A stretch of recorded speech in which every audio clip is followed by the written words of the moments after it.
the fashion pick. Carry me, not me. Revolutionary thoughts, all I read.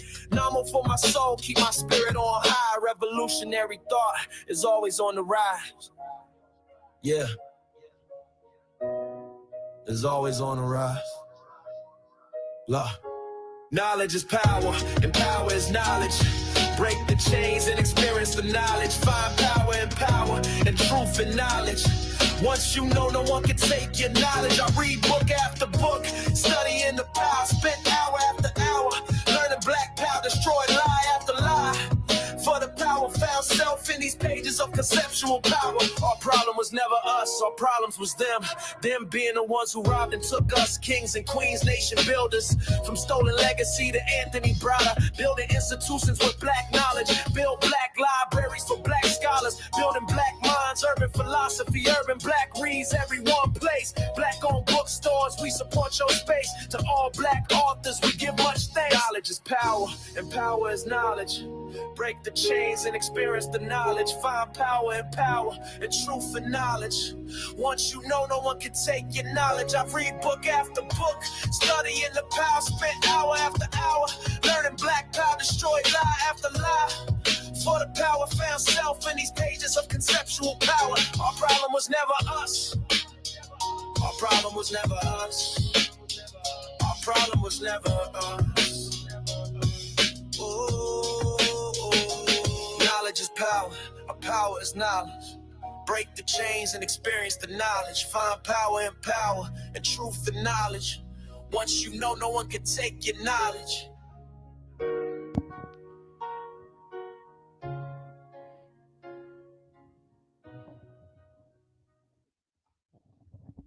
All right, hold on. I'm like, let me get my stuff together. Hold on. Let me get it all together. Peace and love, peace and black African love to everyone under the sound of my voice. Man, I'm sounding like Brother Ankh right now with the man. You know, we got another banger today, family. We're going to be talking about the so-called African Diasporan wars. We're going to be talking about black culture. What is black culture? Because you hear brothers and sisters in the diaspora say that black Americans don't have culture, or however you identify. Because, Baba and Ankh, I don't know. I say black American, people like, no, it's FBA, no, it's ADOS, no, it's Freeman. But they're saying those of us over here, right? They're saying we don't have culture. And then, shout out to Dr. Asar Winkler. He actually just went live, I think the day before yesterday, to address that, right? He was saying it's that fact or fiction that black Americans don't have culture. So we're going to unpack what culture is and what it isn't.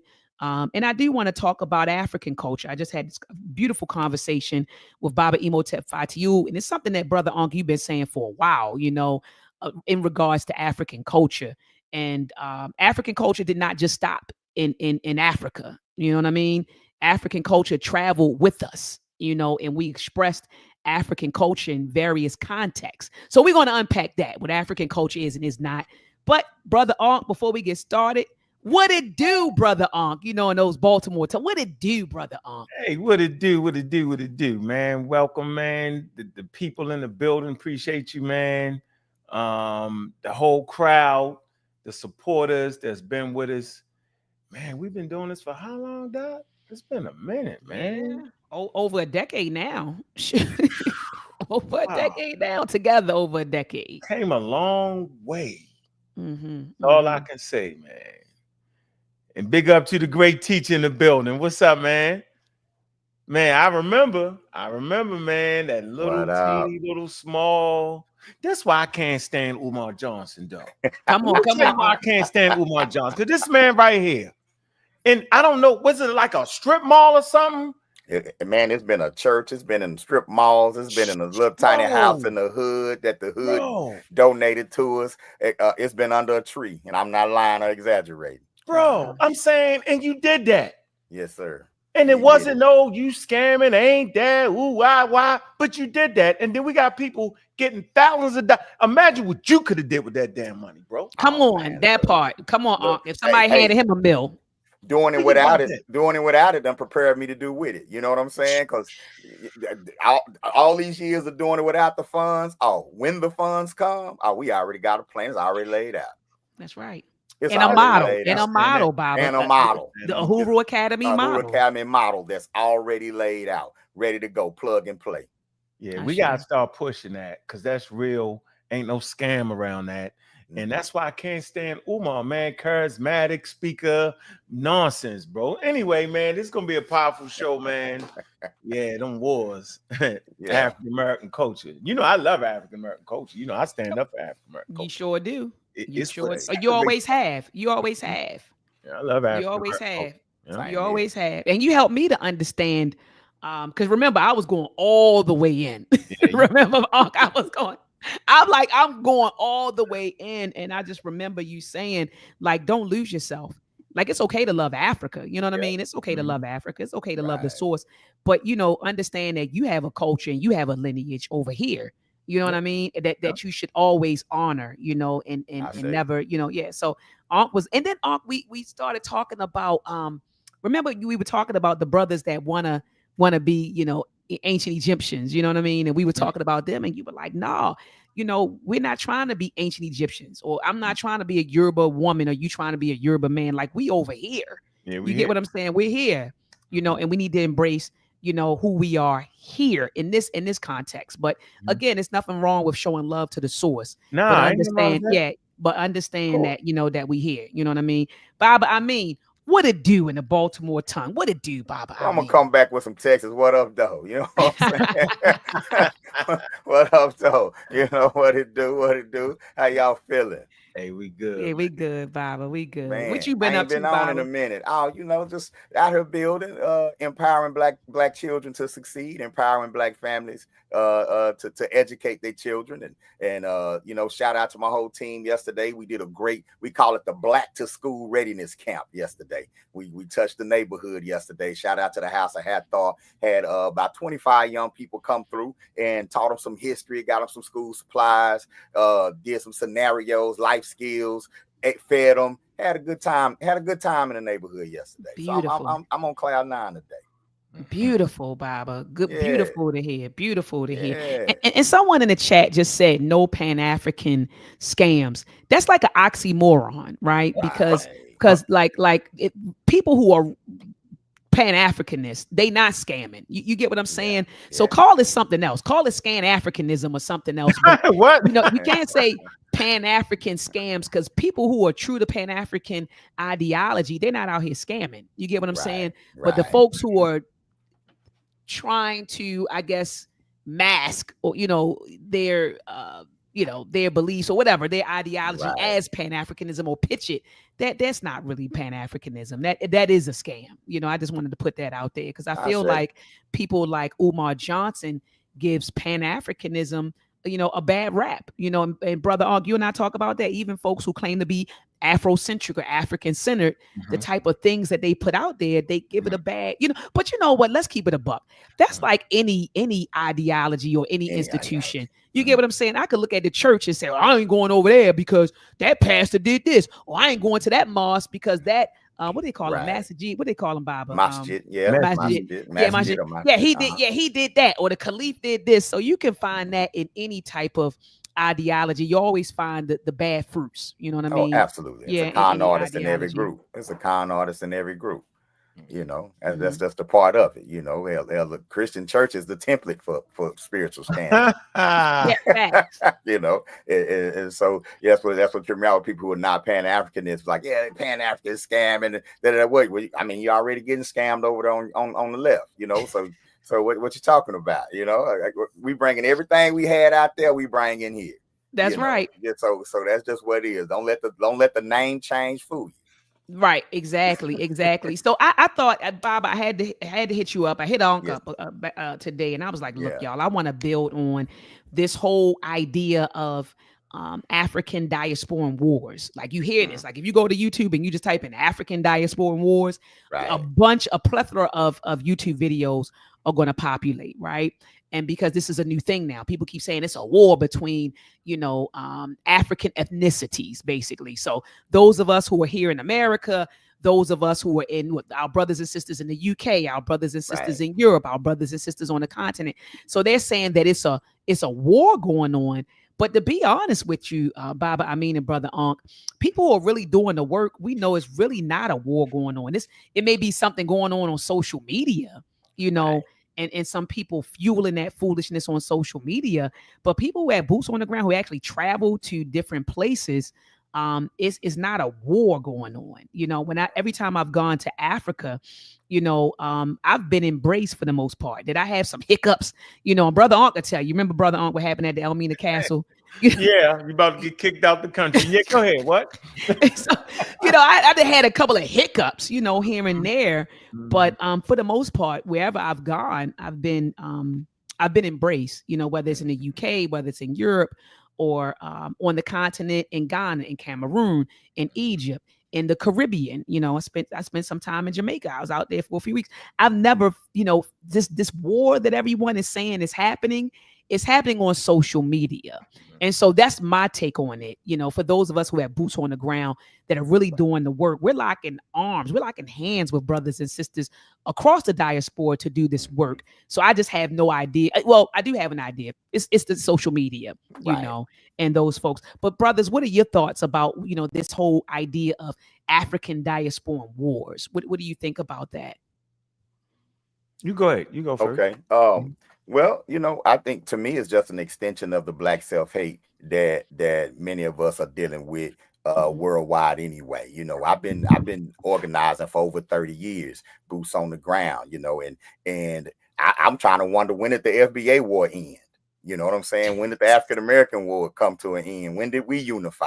You know what I'm saying? And so this is just an extension of that. You know, this conversation is just an extension of some self-hate and a division that's already there. It's just now it's on social media being pumped up. But in my experience, I've run into those who are ideologically sound with me from the continent, from here, and we build together. But then sometimes I run into Negroes from America, and then I run into NWAs, Negroes with accents. But it's the same Negro. They just got an accent because they from over there, you know, but it's the same miseducation. It's the same Black self-hate. It's nothing different, you know. And so when they say the Diasporan wars, as somebody that's from here, and I'm proud of so-called African American culture, I'm proud to be from here. We do have a distinct culture over here. But as somebody from over here, I've been waiting for us to come together. And being mad at another group, that don't mean that the group you in has unity. So I'm not interested unless we have some kind of unity going on, because ain't nobody going down to the school board. They still ain't teaching your FBA child nothing about FBAs in school. You know, you ain't shutting a Korean woman down that's selling you $1,000 dead hair off of Indian women's heads. You know, they still making multi-billions of dollars. When is that war gonna start? You know what I'm saying? Right. So it's easy to, and when you Black and you suffer from Black self-hate, it's real easy to have a Black enemy. It's real easy. That's the easiest enemy for us to have, is somebody else that look like us. Yeah, absolutely. Brother Ankh, what's your take on it? That was powerful, Baba. What's your take on it, Brother Ankh? I mean, it's been a riff. I'm gonna keep it a buck. Go ahead. It's been a riff between African Americans and Africans in the diaspora and continental Africans. It's a riff. And sometimes, you know, they want to treat us like second-class citizens, right? And the fact that some of us don't understand our culture, we allow that to seep in. And people get offended when you classify, watch this, continental Africans as Africans. Some of them have their own tribal clan names. That's true. And African Americans, I mean, we've been through a lot. We say you Black, we say you this. They be like, nah, right? We don't allow them to be who they are.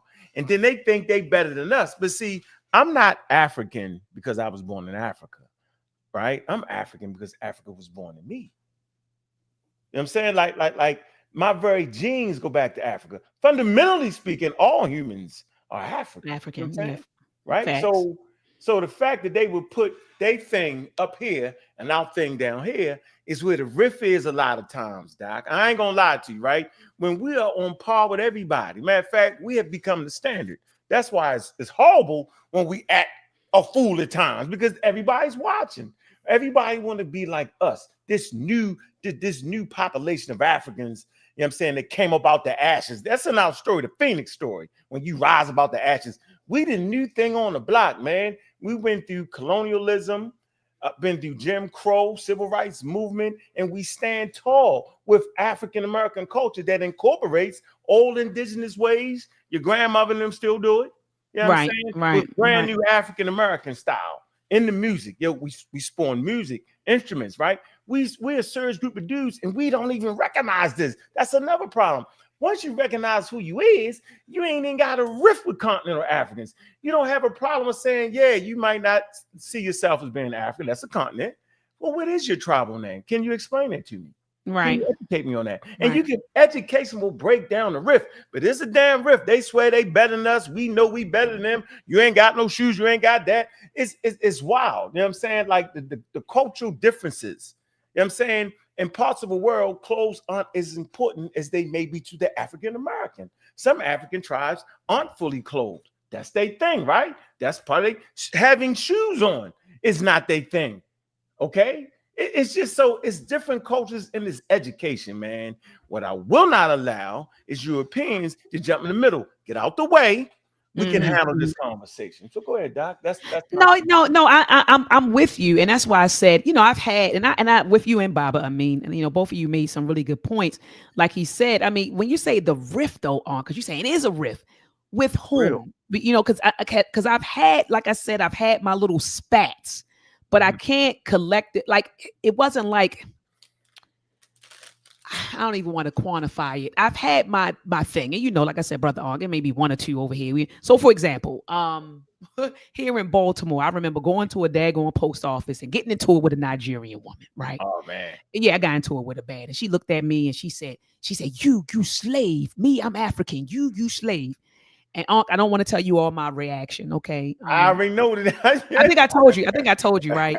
I think I may have told you, but I'm not going to say it. Look, we online, so I'm not going to say what my reaction was to what she said, but I matched her energy. You know what I mean? I matched her energy physically. And, she said something verbally that offended me, and I lashed back. And I'm not condoning that type of behavior. I went home and told my family what happened, and they were like, "You shouldn't have did that. Maybe the police going to be knocking at our damn door. You shouldn't have did it." You know what I mean? But I was like, she called me a slave, and she, so anyway. So I had an incident with them. I also had an incident with I text you, Bob. I mean, about it. Me and the brothers over in the UK. Right. We got our thing back straight. No, it was Europe because they're in Paris. They're in France. And so, one of the brothers, he and I had a disagreement in Ankh, you remember, and he said, "Black Americans, y'all are arrogant, And so I said, okay, so you have a misperception of African Americans. You think we arrogant, but I'm just holding you accountable for what you did. And then you lash out. Then you not only lash out and say that Black Americans are arrogant, you actually lashed out and said you felt like you were more African than African Americans because you were born on the continent. You see what I'm saying? So he and I got back, he and I got into it. So like I said, I've had my differences with certain individuals, but based on my differences with them or, incidents, based on these incidents, I wouldn't say overall, I think it's a rift between us and them because I've had certain encounters with certain people. So what are your thoughts on that? Because you're saying I think it's a rift. I'm gonna keep it a buck. But what are you using to gauge that it's an actual rift? I'm saying the rift is actually growth. And I'm saying let's talk about the standard of the day. Colonial powers, European nations. Man, they've been riffing forever, man. It's the rift. Out of the rift comes growth. Where one group is just going to be better than the next group. That's part of being Homo sapiens sapiens. So we're not going to sit here and think that we don't have rifts. We do because we're human. No more than any other group, though. I don't like that, right? There's no, and when you go to Asia, right? Caucasus Asia, Europe is in Asia. There's no one way to be Asians, right? There's plenty of rifts, right? Okay. Right. And that's part of being human. Nobody has that problem. And you never classify them all as being the same. You never say the Chinese is a European. You never say that, right? You really never say the British and the French. They two different groups of people. They may be genetically tied, but they don't know that before the advent of mapping human genome. They don't know that. So we're no different than anybody else. When you go to Africa, you say Africa. No, they're different clans, different tribes, different nations, different business practices. They all got their own thing. African Americans got their own thing. So the riff is really the fight for, you know, my clan, my group, my nation is better than yours. That's all it really is. And they really be hating though, Doc. See, they hate the fact that we can stand here right now on the internet. I can go ahead and grab me some nice water. I can cross my legs. You know what I mean? You gotta get the kid, Georgia. Yeah, that's what my graduated from Georgia. You know what I'm saying? So sometimes people be really hating, right? And we done been through so much to be able to get you to the point where you can start a damn school, right? You can put together all the daggone camps with STEM. I can sit up here and run my mouth and have fun and be right there with y'all, right? And enjoy saying, hey, I don't care where you from. You are invited to the STEM camp. Some people just hate that, Doc. They hate the fact, but they never recognize what the hell we went through. We lost our identity. Okay. Now, continental Africans, they were colonized, but they still got their language intact if they so choose. They choose, after you throw colonialism out, right? Y'all chose to keep that right here. That was on y'all. I'm not saying it's easy, but I'm saying now, see, right now, when we talk about the guy from Burkina Faso, y'all two sitting here saying, that seemed like a given what he doing now. That's an easy thing to do. Let me pick who I want to deal with, who gives me the best chance at business. What colonial power should I choose? I choose this, I choose that. Should have been made that choice. Whoever can make sure that my clan, my tribe, my nation is right, I'm going to choose that. We've been through that though, Doc.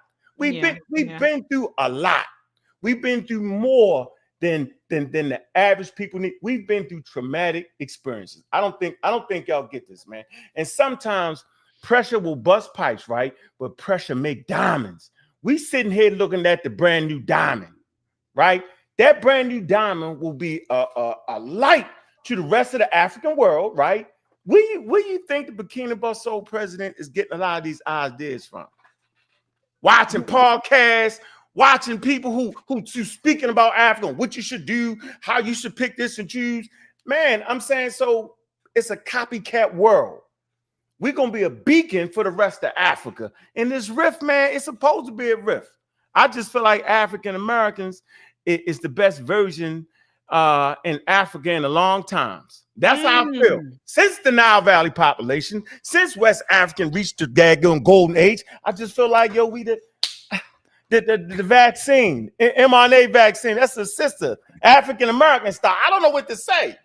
This man right here built a school from a daggone shopping center, and I seen it with my own eyes. With my own eyes. I'm not sitting here making it up. It was RBG weekend is when I met you. Yes, sir. He's like, yo, we got to go to the school. What school? We got you, nigga, you going. All right. I go in this man teaching. From nowhere, though. Right. Look at you, Doc. I know where you came from. Used to write me from prison. What are we talking about here? What are we talking about here? You was in distrust of humanity. You know what I'm talking about. I know what you're talking about. Calling you a snitch, calling you that. You come from being all the way down to the ground.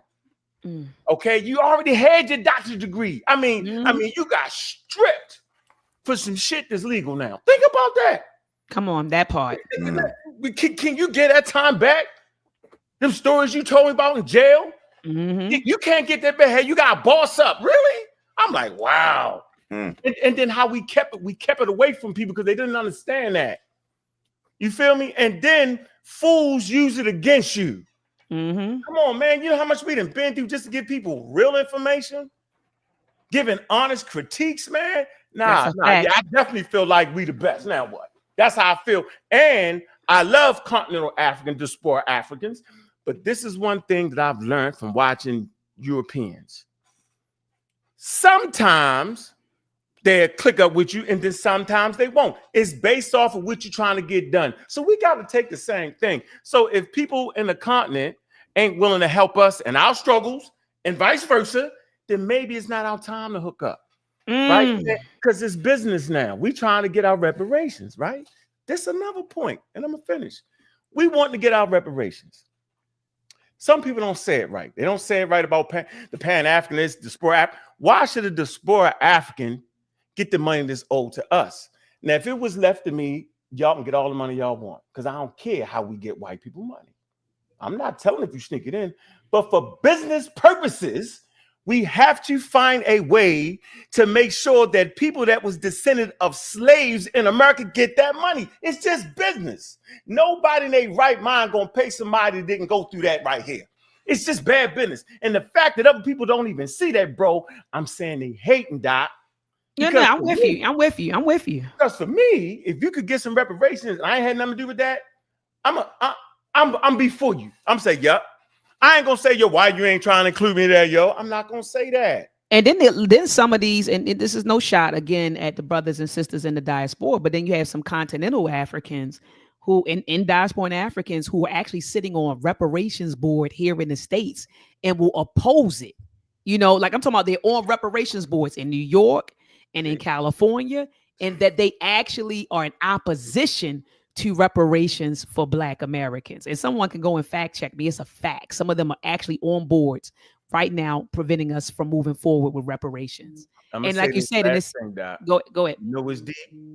All that shit I just said, when you take your ass to Africa, it was open arms when you get on the ground together. That's the crazy part. When you look each other eye to eye and have conversations, and you realize the human struggle that they going through with their government, and they realize the human struggle that we going through without government, yo, that's when friendships are made. But see, you're a traveler, you're a world traveler. You got a little different insight into this, man. You might beef, when you sit down and talk to each other, because that's what stopped wars. Y'all know that, right? Two parties come together and have conversation. Realize, man, we're going through the same thing you're going through. I just wanted to put that out there.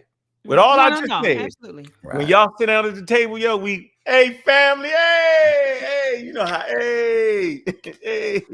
So I hear what you're saying. When you're saying a riff, you're not saying that everybody's included. Like, you're not saying it's all inclusive. You're just saying that it's there, that it exists. It's real. You know? Yeah, it's real and it exists.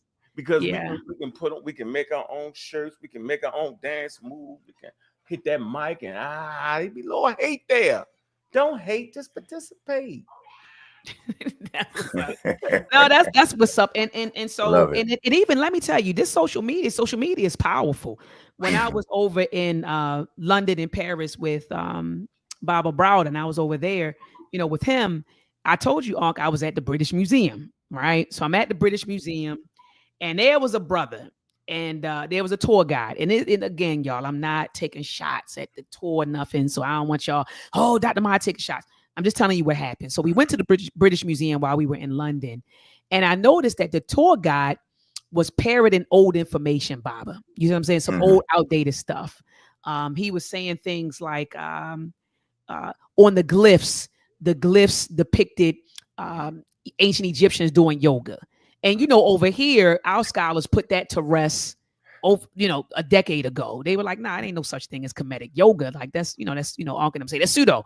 But even Dr. Malana Karenga even put that to rest. When I last interviewed him, he was like, just say, you want to do yoga, but you ain't got to be calling it Kemetic yoga, all that other stuff. Right. And saying that it's on the glyphs, that these were yoga poses, right? So he said that. And another thing that he said was he was talking about what happened in the Cairo Symposium. And he was saying that Sheikh Anta never got his just due for proving that the ancient Egyptians were indigenous Africans. And so I told him, I said, brother, that's not true. I said, in the Met Museum, brother Ankh, do you have that up? The Met? Yeah, can you bring that up with Sheikh Anta?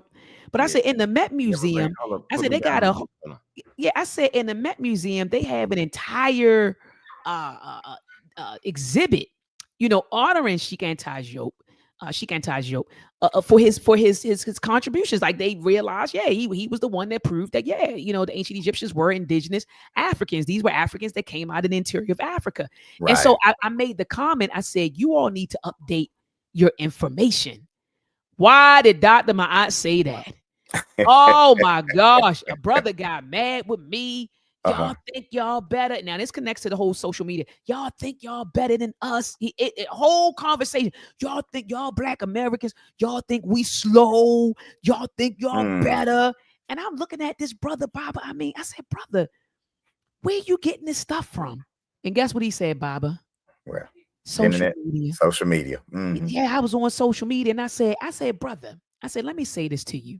I said, the average Black American is not thinking about you in Britain. No, they're not thinking about our brothers and sisters in British, let alone to think that we even better. They're not even thinking about you. I said, secondly, brother, I'm just talking about the information. I'm saying that you need to update your information. This is not an attack on brothers and sisters in the British music. I mean, sorry, brothers and sisters in the UK. I'm just simply saying that your information is outdated and you need to update it. I said no different than it's times, Baba. I mean, you and I would talk about things, brother. Ankh, come on, Doc, you got to update this. You can't, brother Ankh telling me, Doc, don't put that in the paper. I know you got that from Dr. Browder. I know you got that from Anthony Browder. Now Valley contributions, but they didn't quite prove that pyramid was aligned with those stars. I'm telling you, let me send you the new homework on it. And I just said, first I hit him. I ain't gonna lie. I was arguing with him tooth and nail. No, send me another reference because this ain't it. So brother Ankh sent me 5 references, right? Then he finally sent me one that I was like, oh yeah, this is the one. And so anyway, my point though, Baba, is I wasn't attacking him or attacking any of the brothers and sisters, in the UK or in Europe. I was just simply saying you got to update your information. But I say that social media is powerful because he's looking at social media and in his mind, he's thinking that we are over here thinking we're better than them, or we think they're slow, or we think, and I said, come on, brother. And he gave me a hug after I explained these 2 things to him. We're not thinking about you, right? We're not thinking about you, and then especially to think that we're better. The average person is not thinking about that. The average person in America, the average Black America's over here grinding, trying to pay bills, trying to survive, trying to make a better life. Yeah, so we're not over here thinking that. And he just grabbed me, brother Ankh and Baba, and he gave me a hug, gave me a kiss. He said, "You right, sister. I'm sorry. I was looking at social media." So social media is also, I say all that to say, social media is also fueling this whole idea of African Diasporan wars. You get what I'm saying? There also is, is a lot of this. They're pulling this from social media, brother Ankh. So I would like to just correct you on one thing, Doc. Go ahead. It was actually our work on the internet.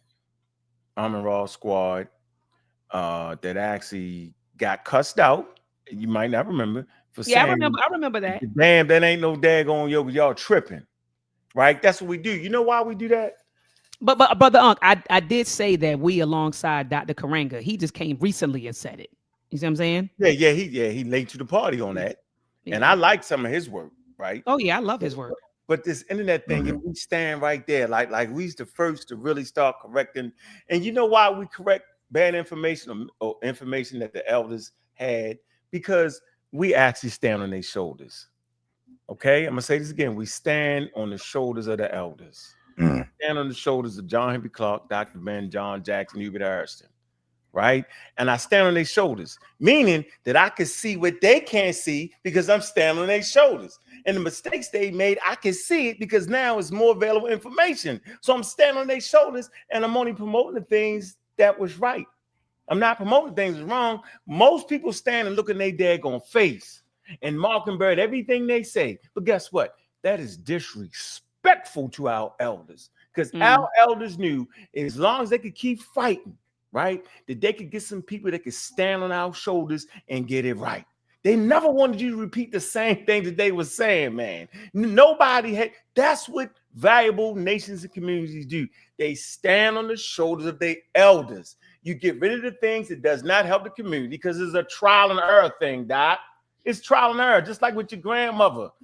She gonna make mistakes with your mother, and then your mother gonna stand on her shoulders and give you better things. And look what we got, voila, right? So now for me and my family, right, all my kids have went to college so far. That ain't what happened in the generation. Me and my sister ended up going later on, right? I went and left, but I got kids that have completed. You know why? Because I'm standing on the shoulders of my mother. Now, if I stood there and looked in her face and said everything that she said, did everything she did, where's the growth at, Doc? Where's the growth? Where's the growth? Yeah, where's the growth? We don't think we better. We just really want to stand on their shoulders. That's right. We love Dr. Ben, but some things is not accurate today based off more information, and that's it. People get mad. Oh man, y'all disrespecting the elders. Y'all disrespecting Diops. No, that's not true. So put that back up though, Doc. That's the thing that show you this is an honor right here. This is an honor. This is clearly an honor. It's the African origin of civilization. Right. They was fighting that back in 1974, man. What do you mean the African origin of civilization? That's nonsense. They was all assuming somewhere. Right. Right. It says scholars today recognize Africa as the source of our common ancestry, but in 1974, the Senegalese scholar, let's go. Come on. And humanist Cheikh Diop shocked and challenged historians by asserting the influence of ancient African civilizations in his groundbreaking book, African Origin Civilization, Myth and Reality. It said the exhibition pays homage to Diop's by presenting a masterpieces from museums collection from West to Central Africa alongside art from ancient Egypt for the first time in the Met's history, man. So yeah, they big up this man, right? Exactly. And he got his just due at the Cairo Symposium, which was actually a scientific international conference. So there wasn't a winner or a loser. At scientific conferences, people come and present their ideas and it's debated. And after the debate for a few years, they end up publishing this. See, people don't know that. So in scientific conferences, they publish different works after the conference like this. Right. Oh yeah, absolutely. Right. So But we call it the conference proceedings. That's what comes out of it. You know, the proceedings. You know what I mean? See, so the community got that wrong. That's the point. And it's our job to correct it. It wasn't a win or lose thing. No. It was the fact that they was invited, right? And they prepared papers. Like before you get in the conference, you have to write an outline, right? They tell you what you're supposed to have, and they tell you that these guys prepared papers that was par excellent. That the conversation was in balance. Because guess what they really did, Doc? And only we talk about it. Let's really talk about what Diop Bill Foulbanger did and Walter Riley really did. Guess what they did? They caused Europeans, one, to recognize Egypt as an indigenous African civilization, and two, them white boys was like, "That's what y'all gonna do, really? Y'all bringing linguistics, y'all bringing archaeology, y'all bringing history, y'all bringing the Bible, how's y'all bringing all that stuff?" They was like, "You know what?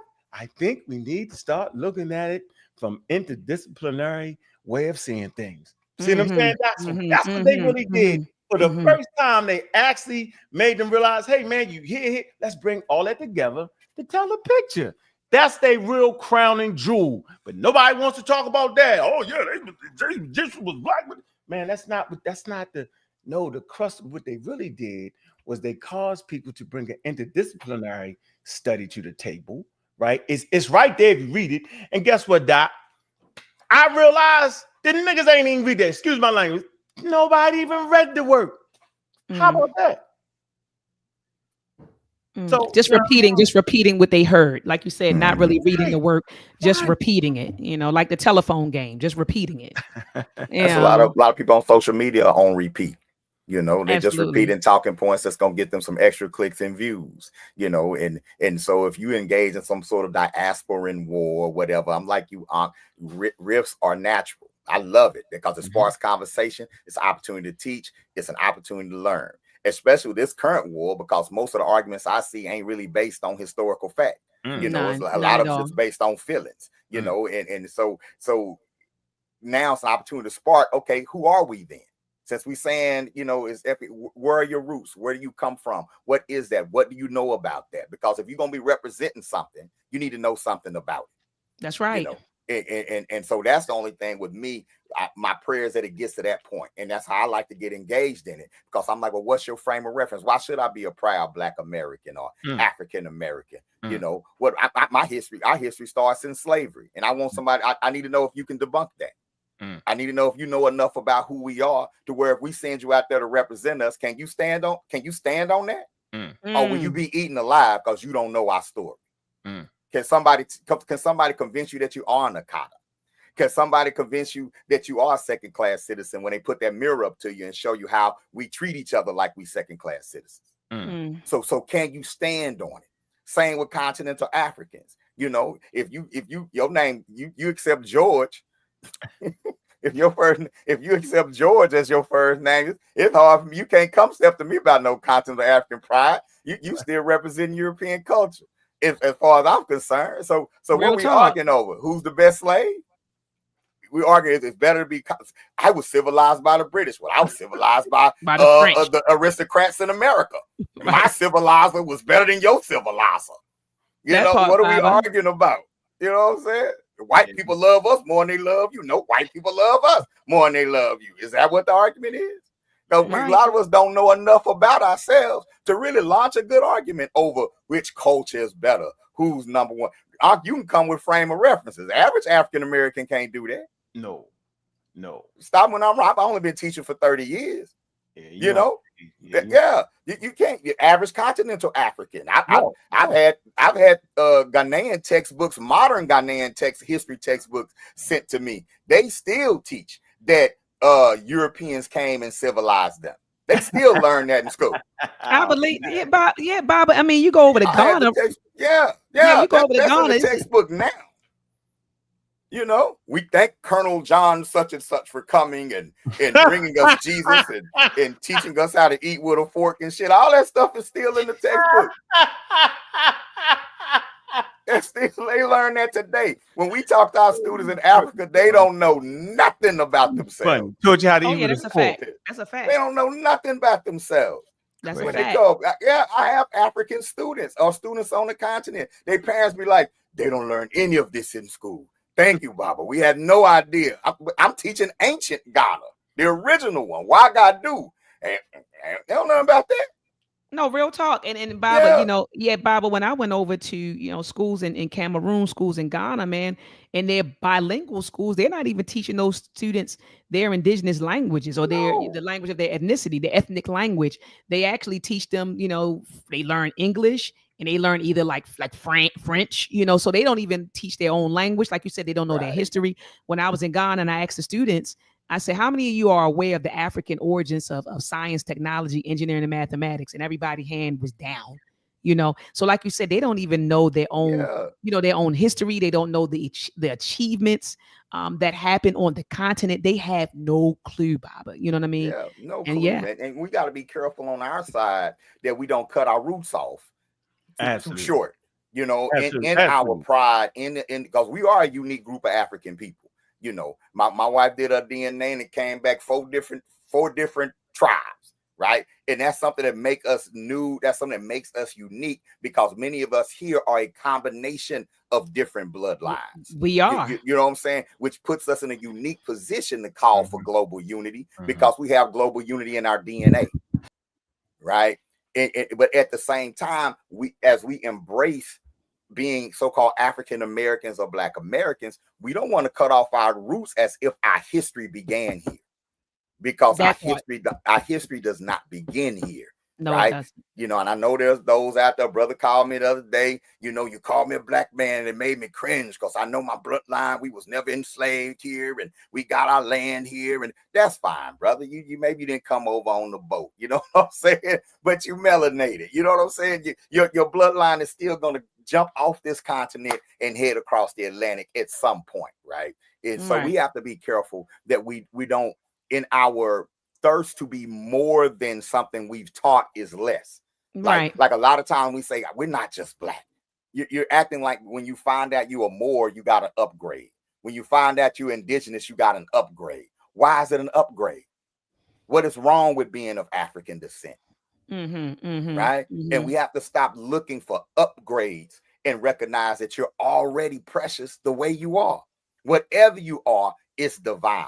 So as we search for identity, let's stop searching for identity with the mindset that I need an upgrade from what I already am. If that makes sense, right? No, it makes perfect sense, Robert. It makes perfect sense. So a lot of times that argument is really an argument of out of ego, not out of knowledge. It's just out of ego. Instinctively, I got to defend myself. But when you're away from that argument, what are you doing to affirm yourself? That's right. So that's right. How I judge it. No, you're right, Baba. You're right. Hold on. I want to show something too. I want to pull up something real quick in the words of the young people. They say pull up.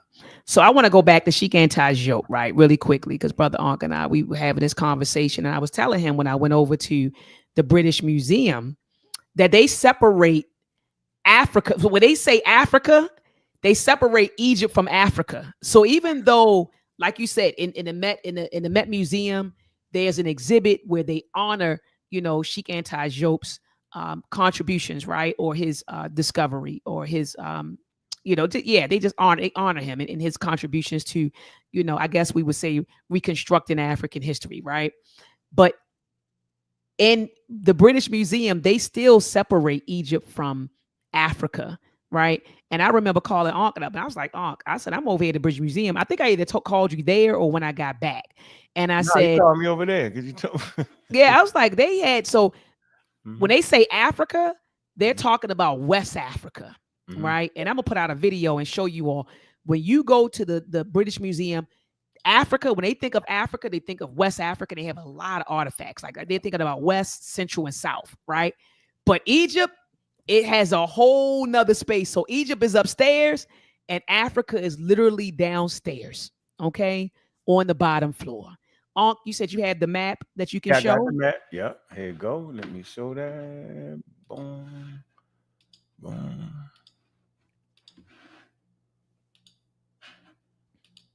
All right, here we go. You see it?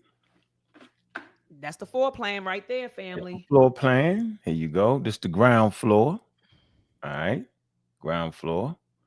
And they're going to tell you everything that's in this area right here. All right. It says you got the Americas in room 26, Mexico 27. You got ancient Egypt. Okay. Then you got ancient Greece and Rome, Asia, and Middle East. Right. All on that what floor? On that ground floor. There you go. And so when you come out of one room, you go into another room. You're right there. And so they got it actually in like classified with like classical civilizations, what they consider to be. All right. And I found this to be very, very interesting. Right. And then as you move on, you got keep going. Because I don't know if that's an old floor plan. And let me tell you why. Because when we went up to ancient Egypt, we had to go up like four sets of steps to go up there. When we were in the go ahead. This is the upper floor. Here you go. Oh, look. Okay. My bad. Okay, here you go. Ancient Egypt. See. Okay, got you. So yep, you're on the top floor. Okay, I just want to make sure. I'm sorry. I thought I heard you say the low. Here you go. It's two. Yeah, it's two things. Look, they got. It's called the ground floor, and then you go to the upper floor, like you said. Yes, there you go. Yep. Then they really get into it right here. There's a lot of stuff in here. Yes. Okay. All right. And ancient Egypt, ancient Greece and Rome, Middle East and all that. And then you got to come here. The lower level. Lonely Africa. Wow. The lonely African. And to be honest with you, Doc, I know sometimes we have to, because people overuse stuff. That's colonialism. But the only reason why they would even separate Egypt from Africa is colonial reasons. There's no other reason for that. And it's a money thing. How many white people want to donate to Africa? Think about that. Who want to actually go to a museum, donate to a museum, and it be in Africa? So you got millions of dollars, right, dealing with this thing. It's a whole mind shift that Diop's and them brought forward, though, right? And these things are actually connected. And, I just don't throw it out there like that. So the floor plans is based off of old colonial models. Absolutely. All right, based off of donations, based off of like, I just can't imagine Egypt being in Africa. They couldn't envision a world. Remember, at that point, we enslaved, right? So they couldn't envision a world where they slaves was actually smarter than them. As a matter of fact, when they went to Egypt, it's accounts, they be saying stuff like, well, yeah, those Nubians, you know what I'm saying, they're slaves to the Egyptians, just like our Negroes. You feel me? They're numerous. So it's amazing how they do that, Doc. So yes, that's the old colonial model right there. So now absolutely. So go ahead. No, I wanted to show the folks that I was over there, because you know how the young folks would be like, y'all capping. Now this is me right outside the British Museum. Right there. Right out there. Look, and then Brother Ankh, I had an opportunity to see the Rosetta Stone. So I took that picture, with my actual, with my phone. And then it was so packed in there, Brother Ankh, that I couldn't take a picture in front of the Rosetta Stone. So you see all the people, right? Like in the front and behind. So I could take a picture on the side because there was just too many people in there. But yeah, this is me beside the Rosetta Stone. And then this is us going into the basement. We're going, like, I'm literally going down. You see, this is upstairs. I had to go downstairs to get into the gallery for Africa. So, I was going down the steps and I was like, oh, let me take a picture, just to get into the African gallery. So this is it. So we were there. I don't want people to think like, she wasn't really there. Like, yeah, we were over there and I saw it with my own eyes. And I even said something to the tour guide and he said, I never thought of that. I was like, yeah, why do they separate, Egypt from Africa, and he said, daggone, Doc, I didn't think about it that way, but I was in my world. So I'm just looking around, just taking it all in. And I made that observation while I was there. And he's like, damn, I didn't even notice that. The tour guide didn't notice that? What? Literally, the tour guide said, I don't want to throw his name out there, but the tour guide literally said he never thought of it. He just went to Egypt, he went to the Egyptian section, went to the African section, but he never thought like, why are these sections separated from one another, and I said something while we were there and he was like, good observation, but no, he never thought of it. But I want to move the conversation into the whole idea of Black Americans don't have any culture. That whole idea, could you build on that, that this whole idea that Black Americans don't have a culture? And when people say that, Brother Ankh, I'm like, you don't even understand what culture is, to say that this particular ethnicity, right, doesn't have a culture. But let's talk about that, Brother Ankh. What are your thoughts when you hear people say Black Americans don't have a culture? I mean, we Africanize or African Americanize everything we do. Like, for instance, Christianity. You know what I'm saying? I don't want to say it, but you know what I'm saying? You know what I'm talking about? No, you know what I'm talking about, right? Like the way African Americans practice Christianity, man, right, it's different than when you go to Catholic church. It is. Or white church. And it's very odd for an African American to have a white preacher.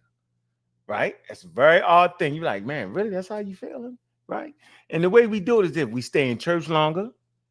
Hours on out, we sing, song, dance, right? We bring a lot of custom and traditions that came from Africa, the song, the dance, the storytelling, right? The way the preacher do it is African American style. Okay, the way our storytelling ability, right? So our culture is based in that. So we take ideas from the old world, right, and create new ideas in the new world. And I can stand on this. The first African slaves, they really wasn't into Christianity. It was illegal to practice their own custom and traditions. They carry their totems. They wouldn't let them do it. So they actually hid their African custom and traditions inside of Christianity. They hid the thing so well, man, that next generations that moved forward actually thought that we was really going to Christianity. We really wasn't, right? And this is why I'm saying this. The hardest thing for people to accept is other people's religion, because religion is really an ancestral shrine to ancestors, to your lineage, your custom, to your tradition, to your folklore. And to change that out, man, people are very, very resistant to that. So we was very resistant to it. They made it illegal to practice our own thing, right? So that's one item, right? The way we cook, the way we add spices to foods, the way we do things, right? We bring fried chicken and all that. You can find that in West Africa. The way we prepare the chitlins, right? The way we cut all the pieces off the pig. All these things is an African-American thing, African-American cuisine. The way we do our greens and putting the stuff in it, whether it's Southern or Northern. This is all part of our culture. The way we talk, African-American, we have our own dialect. The way we speak, it's regional, okay? That's African-American. The way we speak. And people try to say, well, you don't speak English right. Well, last time I checked, Americans don't speak the Queen's English. Hell, the damn white Americans don't either. Right. They speak broken English too. I'm just saying the way they frame our thing. Yeah, that's true. White Americans speak broken English. African Americans speak African American dialect. You feel me? So absolutely. That's also language, music. We created how many music forms? Oh my goodness, blues. Yeah, rhythm and blues, country. Yeah, jazz. Cowboys, the first cowboys is hip hop. Sure, African Americans. How do they know? Because they checked the DNA of the cows. A lot of the cows came from Africa. Okay, all right, it's right there for you. And we was cow herders in Africa. That's not a stretch. That's right there. So no one fights you on these things when you're right and exact on it. So we have a rich custom and traditions right here in America, and we should just stand on that. Yeah, we've developed a whole new thing in America because that's what Homo sapiens do. They move, they populate different areas, and based off of the population in the area, you got new plants, new rivers, new oceans, new animals, new foods, and you develop a whole new culture. And that's what we did. So I'm proud of African American culture. There's just some things that's being highlighted these days that record companies do that we need to slow down, right? Like you can't always promote shoot 'em up, bang, bang. I know I like listening to it, but that can't be at the forefront. Why you gonna say I like listening to it? You're gonna say I can't man, that's part of being an African American, man. You know it ain't right. You know you need to change it. But I think we do enough work to make sure we, But yeah, we have a rich culture, Doc. No, absolutely. We have a rich culture. We got a rich culture and we got a rich history. And when people think about culture, it's just really a totality of a group's, beliefs, values, practices. You get what I'm saying? Their worldview. And so to say that an ethnic group that it took over 400 or 500 years to form, to say that they're without culture is bananas. Like, what do you think we're practicing? You think we're practicing European culture, or you think we're practicing Asian culture? Like, what do you think? And I'm thinking about Dr. Amos Wilson right now. He defines African American or Black American culture in his book Blueprint for Black Power. He said it's really an amalgamation, he said, of African culture, right, mixed right along with, he said, American culture. You see what I'm saying, Ankh? And then what is American culture? You know what I mean? Like it's because we contributed to that as well, brother Ankh, because American, you can't leave black folks out of American culture. We built it, right? The artists, the math, we talked about it. The builders. Absolutely. I mean, man, when we in a conversation, somebody tried to say that, we was like, wait a minute. Yeah. They took the best from Africa. They didn't take the old people, yo. No, they didn't. Right? They took the people that could build structures. Absolutely. They could manage things. Picking the cotton, the rice. We was growing that. Yeah, they said the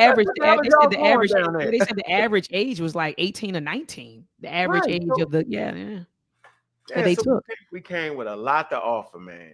Yeah, so absolutely. So what is Black American culture? Is an amalgamation of American culture, which we contributed heavily to, right? And then the culture that we brought with us, from Africa. And so that's what he defines it as in the book Blueprint for Black Power. I do want to address K Fighter. You said I live in NYC, and you said, and we the largest diaspora folks than any other U.S. city. And I'm telling you, the majority diaspora don't rock with us and try to block us political move that we try to make always. I wouldn't discount your experience. If that's your experience, I don't, but to indict the entire diaspora, which is vast, brother, I think you could say maybe in your particular region, this is your experience, right? But to indict all of the diaspora. So now you're talking about Caribbean folks, right? You're talking about UK, Europe, continental Africans who are in Asia right now, those who are in Australia, that's really, I stay away from that stuff. You know what I mean? Trying to quantify it. I stay away from that. I can say based on my personal experience in my environment, this is what I've witnessed. And I think, brother K Fighter, that's what you're saying. Like where you are, that's what you're feeling, because you might go somewhere else and it's all love. You get what I'm saying? But I do understand what you're saying. But brother Ankh, back to this whole idea, and shout out to Dr. Dennis Asar Winkler. He literally was just having this conversation, I think yesterday or the day before. He was talking about this whole idea that people within the diaspora think that we don't have any culture. But you know, but Brother Ankh, and I remember calling you on the telephone because I'm reading this book by Dr. Gwendolyn on African ethnicities in the Americas. Who has a pure culture? You know, I think there's, you know, like when you really understand what culture is, right? Like you got brothers and sisters in the Caribbean who may say, well, they don't have culture over there, you know. But then what is Caribbean culture? Well, I can't leave out the British. I can't leave out the French. I can't leave out the Arawak speaking people, right? And I can't leave out the Africans. You understand what I'm saying? Absolutely. So that culture is an amalgamation of cultures, you know, cultures. You get what I'm saying, Brother Ankh? You know, it was not, even when you go to the continent of Africa, in the book, it talked about the Awe. I don't know if I'm butchering it, but it's EWE. I should say Awe. Yeah, I just say Awe all the time. That's how I pronounce it. Yeah, but well, that's how we're gonna say but it. they lived in one particular region, and then they moved to another region, and they linked up with other cultures within that. You get what I'm saying, Brother Ankh? So who really has a culture that you just created from scratch? You get what I'm saying? And it's just standalone. It's without influence. You get what I'm saying? You okay. Unless you on the moon. Go ahead, Brother Ankh. Go ahead, brother. Go ahead, brother. I mean, you get what I'm saying, Brother Ankh? If you lived in a vacuum and you were on the moon by yourself, then you could say that, you know, my culture was uninfluenced. It was just, I just designed it all by myself. But that's not. So humans work like this. They do some things, they run across some people that do the thing better, they incorporate that thing. That's what culture is. Culture is that, and culture is something you make your own. Okay, you make it your own. That's what you do. You fit it. Culture has to work, right? Culture is made to help you navigate the environment you're in, whether it be social, political, religious. It's an environment. We have developed a way to deal with religion in our culture, right? We've developed a way to deal with people who use drugs. Right? We've developed these things, right? Because that's what a culture is. A culture is a social cultural system, okay, of dealing with your environment. If your culture don't work, you die out. African-American culture is thriving. We just need to tell, oh man, why are you selling that? Man, if we don't sell African-American culture, who the hell's supposed to? You're supposed to sell your culture. Your culture's supposed to take care of you. Right? Food, clothing, and shelter, right? Y'all just need to give that away. Wait a minute, man. Like, if we don't monetize our culture, then you're gonna let somebody else monetize your culture, right?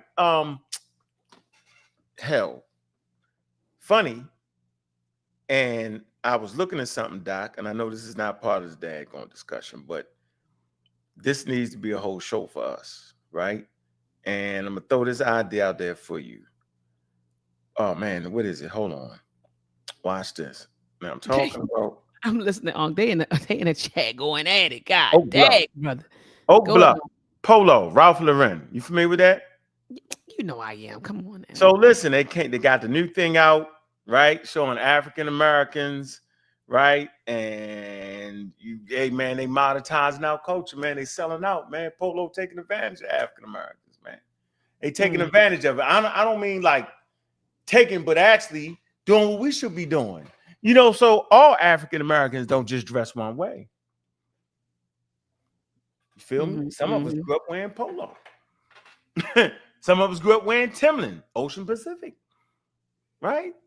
Going to American Eagle. That's where I shopped at. I shopped at American Eagle. I wore the cardigan sweaters. I wore the eyeglasses, the frames with no glasses in it, right? That's how I dress. Never known to dress nowhere else. Nowhere else. Right. Okay. That's African American culture too. All African Americans don't dress in having tennis shoes and sweatpants. That wouldn't be true. Some of us wear suits. Been doing it since we touched down. Since we was allowed to wear suits.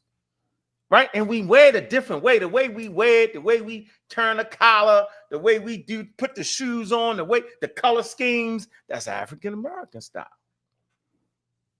Right, so I just wanted to bring that out. That's a good conversation right there. No, I think that the polo that's not how they taking it. That's not true. All African Americans didn't grow up broke. That's not true. All African Americans aren't broke. And everybody does not have to acquiesce to broke culture or acquiesce to I got it from the Bible and I'm here. I'm gonna tell you, I did not come from the Bible. I didn't grow up in the bottom either. I chose to sell weed. I didn't have to sell it. I was getting my hustle on, making my money. I didn't have to. I didn't have to down on you. No, I didn't have to. No, right. I didn't. You know what I'm saying? Like I had 11, 10. Yeah, I was one of the first people. And yeah, I mean, the way they left the Dr. J's to school and the leather joints. You know what I'm saying? My aunt, boy, here you go, boy, take that. It was $100. So I don't, I'm saying, so I'm not downgrading people. I don't remember I talked about the elements I don't like that they over promoting, they over whooping, Doc. Right. Everybody didn't come from the hood, man. Y'all gotta stop lying, man. You know what I'm saying? Y'all never heard me say I came from the hood. I said I walked down the street to the hood is what I said. Right? Look, and I experienced the hood when I went to my grandmother's house. Grandma lived around the way. You know, it's always your grandmother live around the way, but your mother like, I'm getting the hell up out of here because that's how it was for me. Back down on Ruston Avenue where my grandmother lived at. You know what I'm saying? Come on, man. That's the truth. That's real. So why do we always glorify that part of us? That's not real. I'm saying we need a healthy mix. Everybody wasn't at the bottom. African Americans, although we now they say we right there. There's Native Americans, then African Americans. We some of the poorest people. Yeah, we don't gotta be that way, right? We don't. I gotta get this steak out there. Hold on, Doc. Yeah, go ahead. And I just want to say this for the record. You know, while brother aren't getting his daggone steak out there, I think that a lot of continental Africans don't see us, and I'm talking about us in the diaspora, and particularly those of us who are in America, as them. Because of cultural differences, but what I will say is this: African culture didn't stop in Africa. I repeat, African culture did not stop in Africa. And I think I said this earlier in the broadcast, right? When people migrate, when people move, they take their culture with them, i.e., they take their worldview, their beliefs, their values, right? Their practices, and they may have to even modify their practices because the environment changed. So for example, some brothers, the way that us over here, the way we practice Ifa, right? For some brothers and sisters who subscribe to Ifa, is not the same way they practice Ifa in Nigeria. I think some of the nuts that they use is totally different because they don't grow it over here. I mean, you get what I'm saying, family? So I just want to say that African culture, it did not stop in Africa. As we moved, so did the culture. And the culture expressed itself differently in different contexts. That's all. So I just want to put that out there. A lot of us think that, African culture is just practiced on the continent, Brother Ankh. And it wasn't. That's not accurate. We took our culture wherever we went. And that's what humans do. It's not just, what I'm saying does not just apply to African people. That's human beings, period. You know what I mean? Let me say something and I'll land my plane. I remember when I went to Ghana, the first time I went to Ghana was in 2019. I'm not mentioning the name, Brother Ankh. I don't even want to say no names, who I went with. You know who I went with in 2019. And you're the one who told me to go with him. You told me to go with him. But I went with the brother. Talking about Bomani? Oh my gosh. Let me put you out. Let me put you in the backstage. I just said I'm not going to say his name. You talking about. Because I don't want nobody from this platform to roll over there. I don't want nobody from this platform to roll over there talking about Dr. Ma'at went, so I'm going to go. Nope. When I go to Africa now, I either travel with Dr. Anthony T. Browder, shout out to IKG, or I go with shout out to INSA Exploration, Sister Marjorie Nicole and her husband Kennedy. That's who I go to Africa with. But the first time I went over there, I remember it was some brothers and sisters from Jamaica. They were on the trip. And when they went over to Ghana, they said they felt like they were at home. And I said, why did you feel? They said this is very similar to Jamaica, and they were talking about the culture. The names of the foods were different, but the way they cooked, the way they prepared the food in Ghana was very similar to the way they prepared the food in Jamaica. But Brother Ankh, guess what? A lot of the Africans that were brought to Jamaica they came from the Gold Coast. They came from Ghana. You understand what I'm saying, Brother Ankh? So again, we take our culture with us. So when those brothers and sisters from Jamaica went over to Ghana, I'm on a trip and they telling me the culture feels the same. They were like, oh, the foods are really the same, but it's just different names. Yes, because those brothers and sisters who were taken, who were captured from the Gold Coast, that's what the Europeans called it. They called it the Gold Coast. But they took a lot of them, the Gold Coast Africans, because of their skills, they took them to Jamaica, which was at one point a huge transshipment area, right? So you had different parts, you had four islands, actually, Brother Aunt. You had Jamaica, Barbados, Saint Dominique, which I think they call it Haiti. I think that's what Haiti used to be called. And then you had Saint Martinique. Those were 4 transshipment areas that were huge, over here in this hemisphere. But I say all that and just sharing that story with you just to demonstrate how your culture goes with you wherever you go. You see what I'm saying? Even Brother Ankh, there were brothers and sisters from Barbados who said that the culture in South Carolina, particularly Charleston, seemed very similar. Why? They brought a lot of Africans from Barbados. They shipped them to South Carolina. I mean, you get what I'm saying, Brother Ankh, and you take your culture with you. Brother Ankh, did you want to jump in? I mean, what else you gonna do?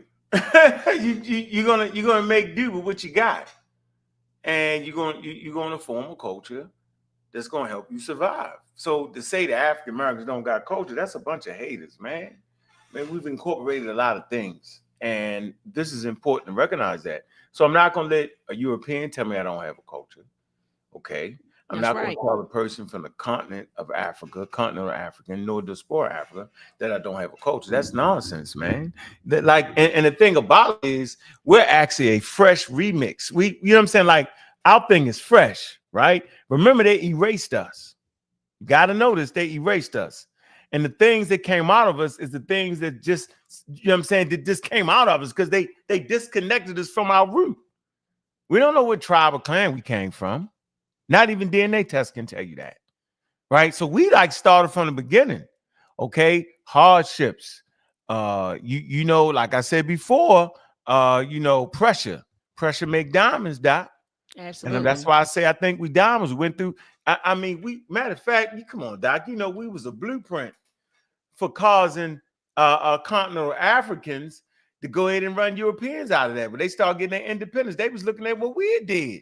Oh yeah, I mean, let's talk about that. I mean, Steve Biko got his whole concept of Black consciousness from looking at the Black Power movement. You get what I'm saying? And so he got that whole idea of Black consciousness, even though people will credit him with the concept of Black consciousness because he penned it, but he got a lot of those ideas from the Black Power movement. So I agree 1,000% with you, Brother Ankh. We influence a lot of things. Brother Ankh, let's open up the lines and get some folks in here. Yeah, let me drop the chat because I see y'all in the chat bickering, man, going back and forth.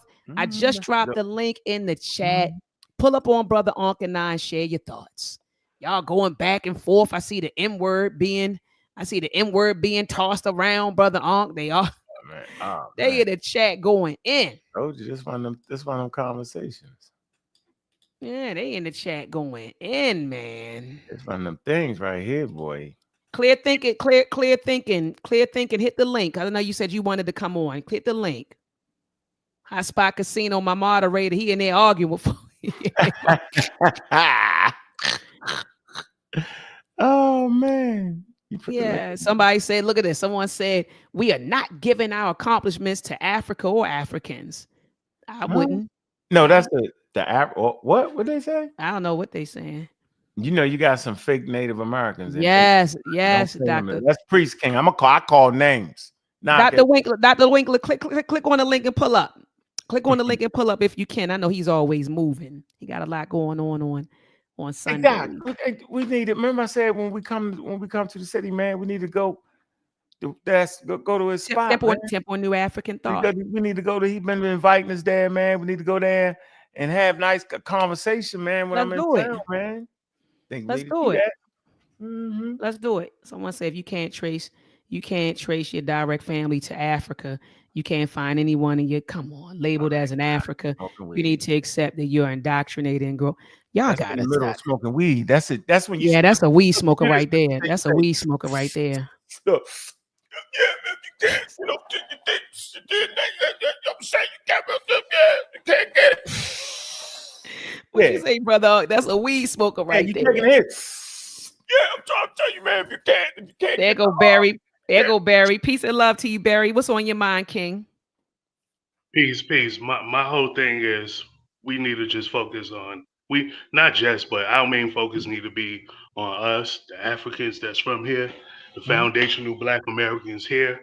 We tried to do the whole Pan-African thing it's something that's cool, but we not largely accepted by them. And I'm in New York. So when I first started hearing about the FBA movement and why the delineation was going on, being in New York, I gravitated towards it quick because I seen how these other people treated us and talk about us and stuff. And I remember in high school, we couldn't even get these people to even use the word black. They used to be like, I'm not y'all. I'm this. I'm Trinidadian. I'm Jamaican. I'm Nigerian. I ain't y'all. And honestly, I didn't really start seeing these people really accept the word black until Hidden Colors came out. But it's something that's cool though. I got a few Jamaican homeboys, like the one that's on people that's on code with us. Cool, but if they not, F them. And I treat FBA people that ain't on code the same way. Just because you FBA person, I don't mean you just cool automatically because we got coons too. That's right. Exactly, brother. So, and brother, let me ask you a question because I've been hearing about boycotting African businesses. Have you gotten a whiff of that in New York? People are saying that we need to boycott. We're not on that, bro. We're not really on. Yeah, I've been hearing about it. Yeah, we gotta boycott. To me, that's really more of an internet talking thing. We not really on that. Okay, brother. All right, brother. So vitamins, Africans, and stuff like that. I'm not. What did you say? He said he was FBA. You said he was FBA. Who, me? Yeah, that's what you said. Yeah, and it's not a group. A lot of people like spreading this group. It's not no group or organization. It's just another word for African American. That's all it is. So African Americans is a group, though. No, I'm saying like people trying to call it like a group, like it's a group, like it's an organization. It's something you join. No, it's not something you join. It is though. Tariq is the leader. Oh no. Lord, brother, here we go. Why did Lord, Sister Juju? Here it comes. No, I'm not trying to say. I'm saying, so you think that black people was in America, prior to indigenous Africans coming over here? You said, do I what? Do you think that did you think that the people that was indigenous to America was black people prior to African Americans coming over here from Africa? Or Africans coming from? Oh no, I'm not really with all of that type of spin. I told you, really. I told you everybody. So you disagree with that? I just want to hear you say I disagree. They make it up. I disagree with that. I'm not one of those that I'm not. And Tariq is also saying too, he's not one of those that we don't have no African DNA or genetics. I didn't say that. No. I'm not with the whole we Indians and stuff like that kind of stuff. Okay, so then why don't you tell Tariq? Because that's what FBA is. You can't make a new FBA now. That's the genesis of FBA. No. See, everybody, it's 40 million of us, and some people see it as different. But for the most part, FBA people, it's 40 million. We not with all FBA people. We don't do the whole we Indians, we not African.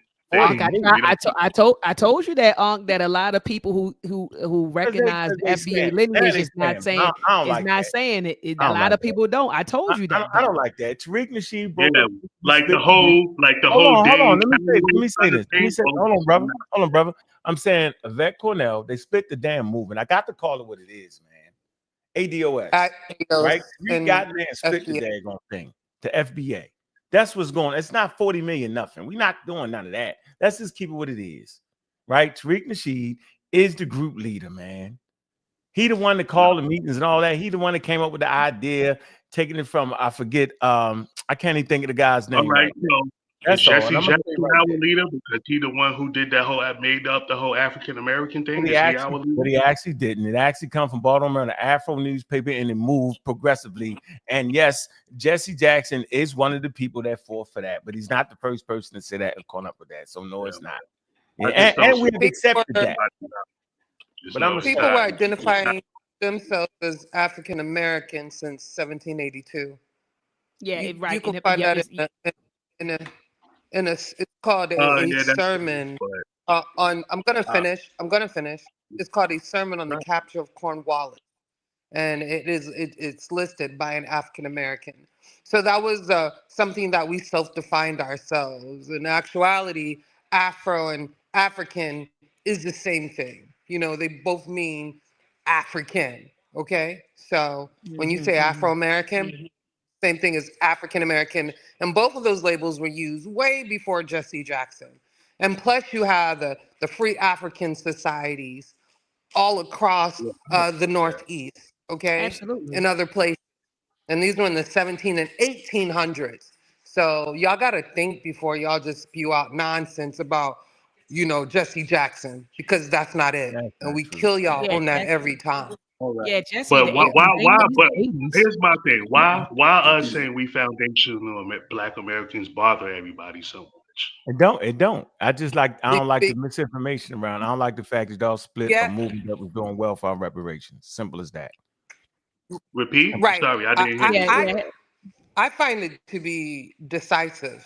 More labels means more decisiveness, right? Also, I find it to be very much reminiscent of COINTELPRO, because what I see as FBA is some type of segue to this Abo pretendian movement, right? This rejection of your Africanity, right? And now you have some FBAs and some Abos trying to petition to remove the reparations talk or do anything to thwart our petition for reparations and other type of active movements within the government for African Americans. Like, I think is weird, because if you don't want to identify as us, if you don't want to claim your beautiful African American culture, then just leave us alone who do, and y'all don't tend to do that.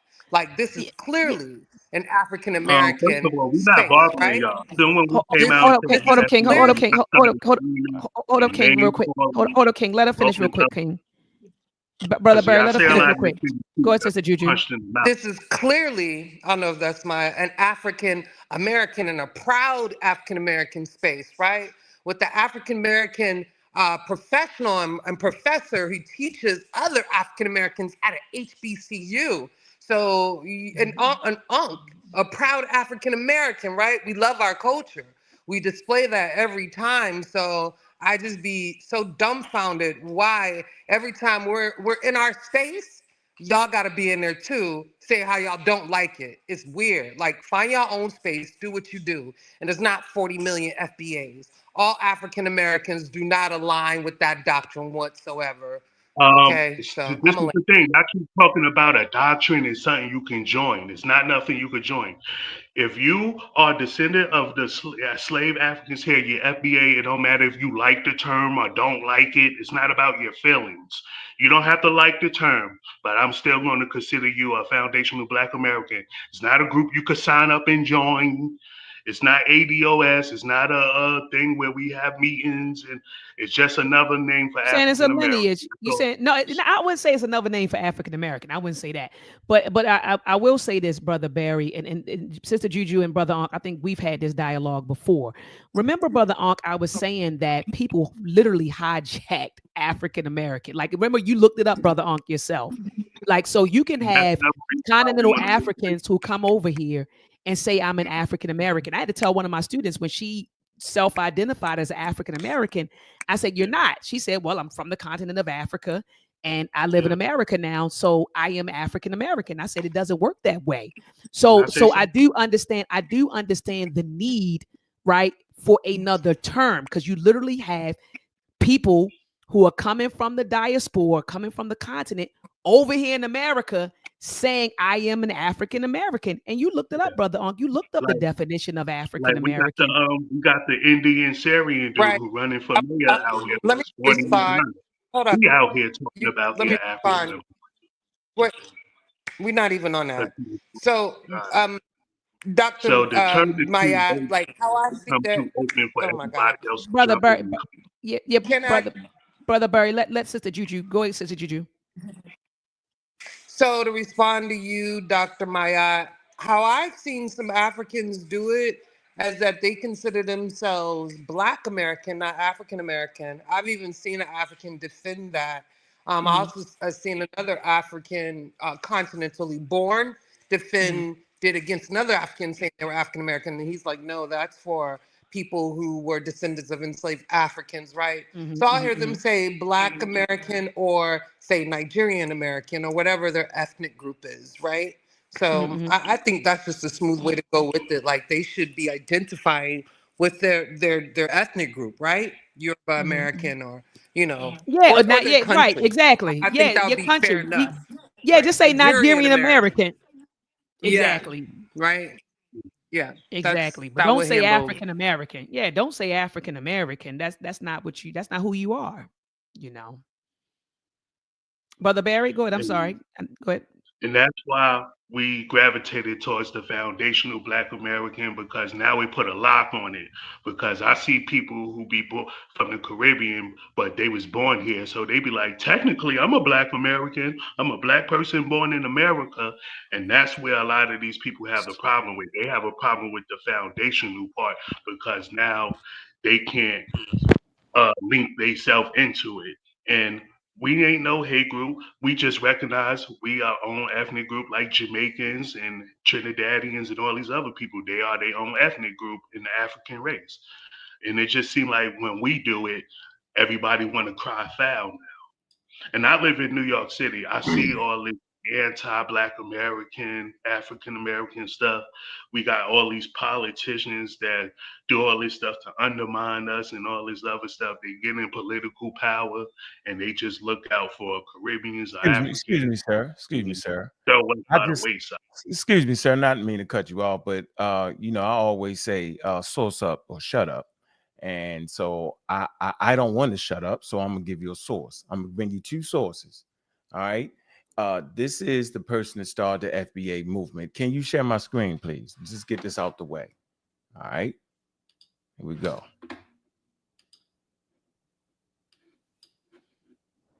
And there's direct routes from Africa to the Americas. Forget about the Bering Strait and all that walking. You can take boats over here, and there's rivers within the ocean that'll take you directly here. So there's 100% proof, and it's factual that there were Black people here. Okay, he said that, but that don't hold on. Nah. I'm gonna do three of you. I'm gonna do three sources. I'm not playing with this. I don't feel like playing. No, but that don't mean I have to agree with everything. Brother, don't worry about it, brother. Relax. Here we go.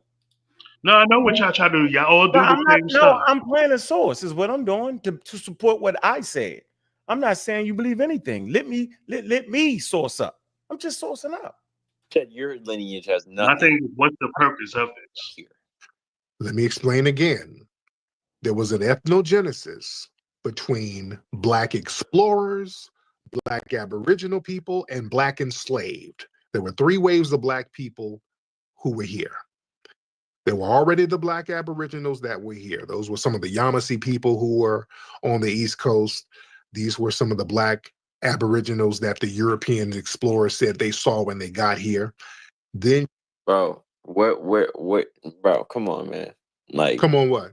There's no proof that there was Black Aboriginals from Native to America before the slave trade. Go get a book.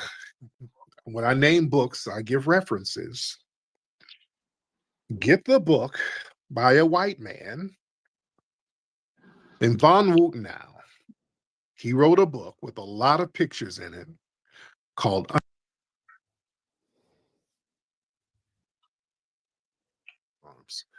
Our ethnogenesis came way before then. But Vaughn, we watched that when you have another clip. No, I want to understand what's the point. Switch it real quick on you. That's the last clip. That's not the same one. Okay, I thought the same one. Here you go. Here you go. We're gonna get the clear picture. Our ethnogenesis came way before then. You know, we became foundational Black Americans when all of us collided in the 1500s. So we've already had a presence here. And also when they talk about migration and people moving from different places, coming from one place to another, some of the red natives, when they came over the Bering Straits, they came from Asia. So you're not going to call them immigrants. I mean, they had a migration and they settled in parts of this land. There were Black people who were here. That's why when they do DNA, down there in South America, they dug up one of the oldest fossils in the Americas, which was Lucia woman, and they reconstructed what the woman looked like. A Black woman. Been here thousands of years ago. We've been here. She's an Australorp. Yeah, and the Folsom people been here for. So all I'm saying is it's bad disinformation on top of bad disinformation, and there's a African American movement around bad information, man. And at this point, man, it's going to help you sell movies like Hidden Colors, which is bad information on top of bad information. I always say the best information in there was the one you was in, Doc, and I ain't just saying it because I'm your people's. I'm saying it because that was a good one right there. But this whole FBA, this new thing, why can't it be based off of solid information, man? So if the information that you stand on ain't solid, then the very thing you're talking about is not solid. I'm just saying that you don't I don't agree with the stuff that he's talking about. I'm letting somebody else talk. Me and Ankh argue about this. Barry, me and him argue about this all the time. Way to come at me. I'm not coming to Barry. Brother Barry, he just stating his perspective. He and I argue about this all the time, brother. Yeah, Barry, I ain't on you, Barry. Barry, you told us I'm not a nut who act like you said it. You say I don't agree with that. Well, but I'm saying is I'm not the guy to tell that to. Go tell your friends. It's all to start to announce the whole Aboriginal thing. It's bananas with African Americans. Denying their ancestry is ridiculous at this point. It's crazy. But Brother Barry, we spent a lot of time on this. I want to get to the next person coming in. Okay, I see brother Orlando's in the building. But thank you so much, Brother Barry. Thanks for pulling up, King. Peace and love, Brother Orlando. Go ahead. You have the floor. Peace, brother. This Gullah, Orlando, my real name. I just put it on there. Got you, Gullah. Go ahead. Push your thoughts, brother Gullah.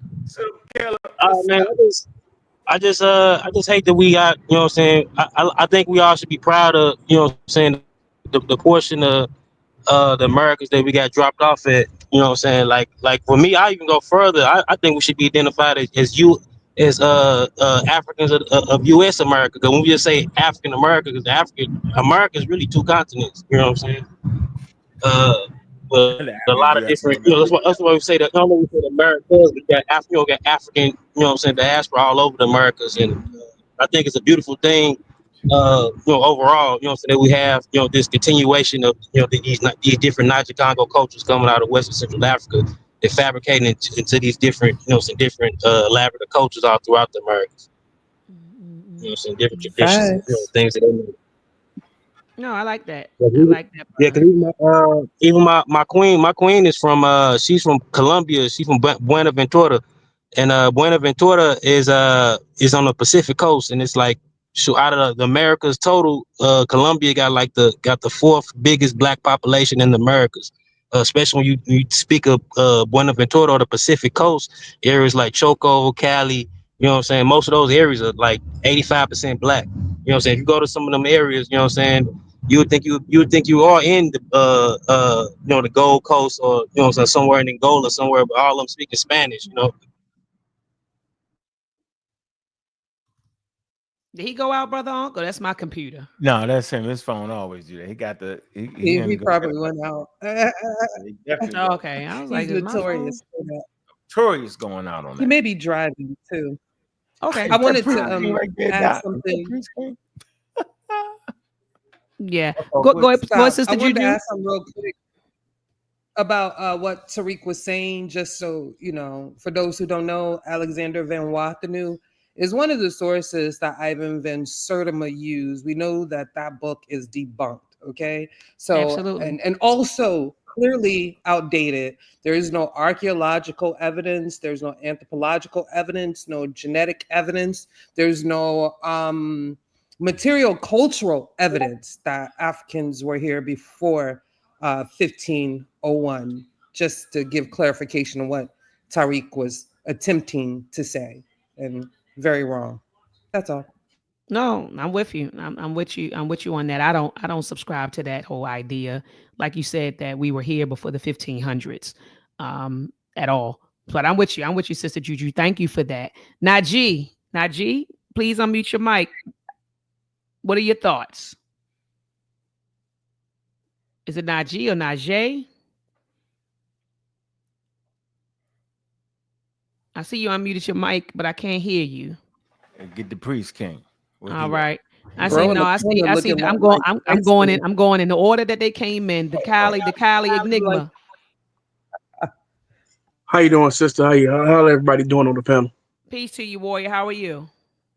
I'm doing well. How you doing, brother? I'm good.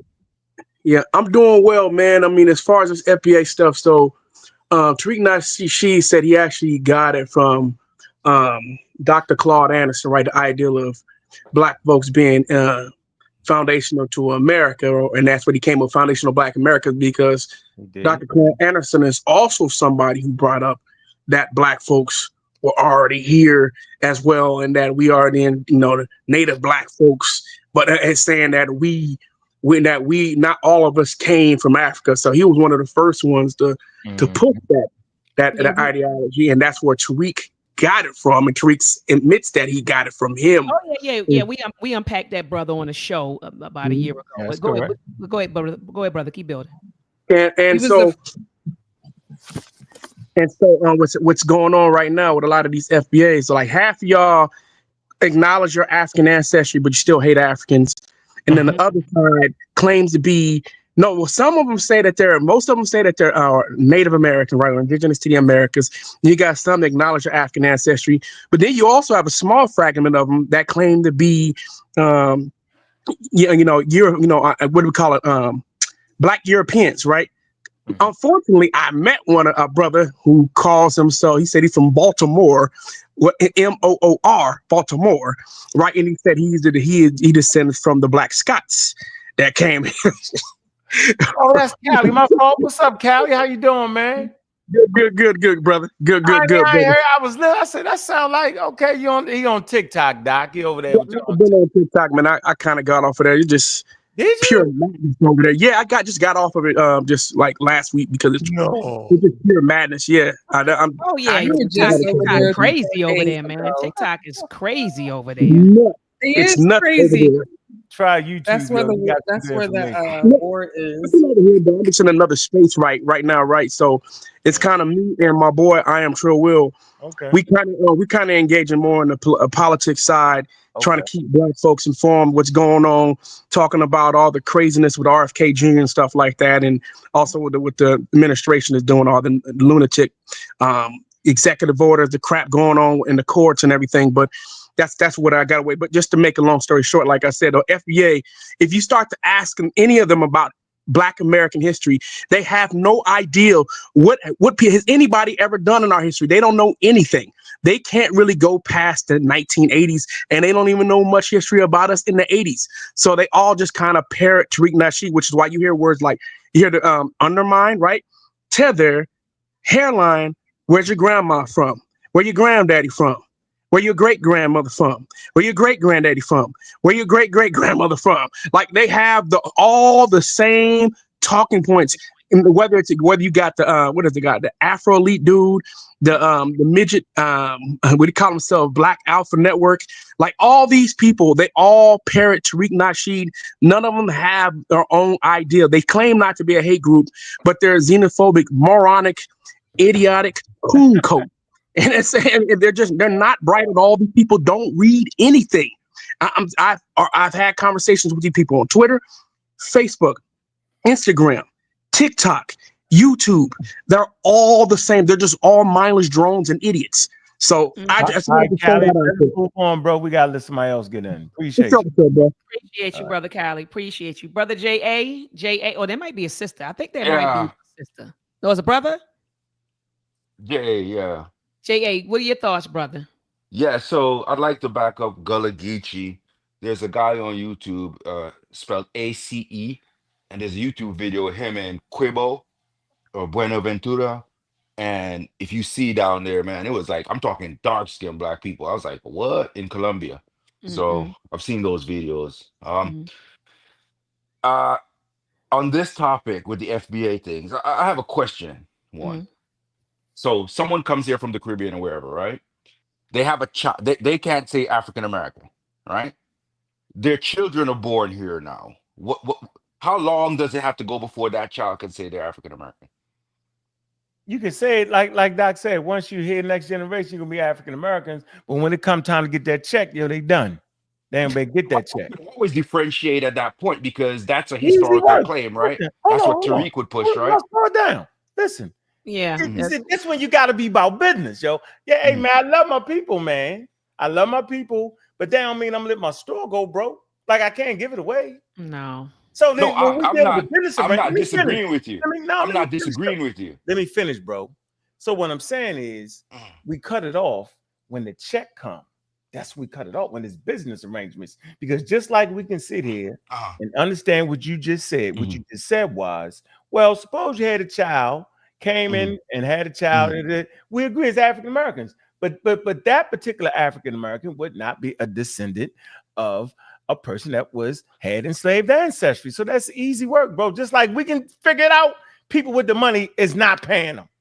But you're arguing a point I'm not making. I agree with you. So what are you saying? What I'm saying is when do you time become comes, when do you become no, forget about that part of it. Oh, what you I'm changed saying it because is, that's what I was speaking on. No. What I'm saying is, on that part, you can say what I'm saying. Anybody could come now and say they're African American. Let's make that assumption, right? Yeah, whenever you go to get a check, if the check is based on a lineage, then you have to prove your lineage. You can call yourself an African American, right? But you have to prove that lineage to get the money. That's then that starts knocking people out. That's you right. get what I'm saying? Yeah. Right. So that's why we advocate, JA. That's why we advocate for lineage-based reparations. But go ahead. And that's fine. That's what I'm saying. But I'm saying that the name at that point doesn't matter because now you have to prove a lineage. So if you can't prove your lineage, then you don't get the check. Yeah, the name. No matter what you call yourself. They don't care about the name. Yeah, no matter what you call yourself. He's right. No matter what you call yourself. Right. Right. So that's all I'm saying. Okay. That's what he's saying. I'm glad we got that because sometimes I hear people arguing about I get you. No, you're African American versus this versus that, as if the check is already here. Yeah. It's already been determined how it's. You know what I mean? No, I got it's like you're wasting your time. And then I talk to guys that they're a part of the FBA movement, or they say they're FBA, right? And then they have no political strategy to get there. America is a place, unless America does not become a democracy at some point, right? Which is possible, right? You say what? What'd you say? Unless America is not a democracy at some point, right? Which is possible. Everybody over the age of 18, regardless of where you're from, as long as you're a citizen, you have a vote. So it's a game of addition. If you ask, I'll bet money. If you ask Caribbeans and Africans and all these people from the diaspora, if Black America should get reparations, I would guarantee you would get the highest numbers of Caribbeans and Africans that would support your position. The lowest numbers would be white American. And in order to have anything in this country pass, you need votes. So you need to start figuring how to add people to your cause to support your position.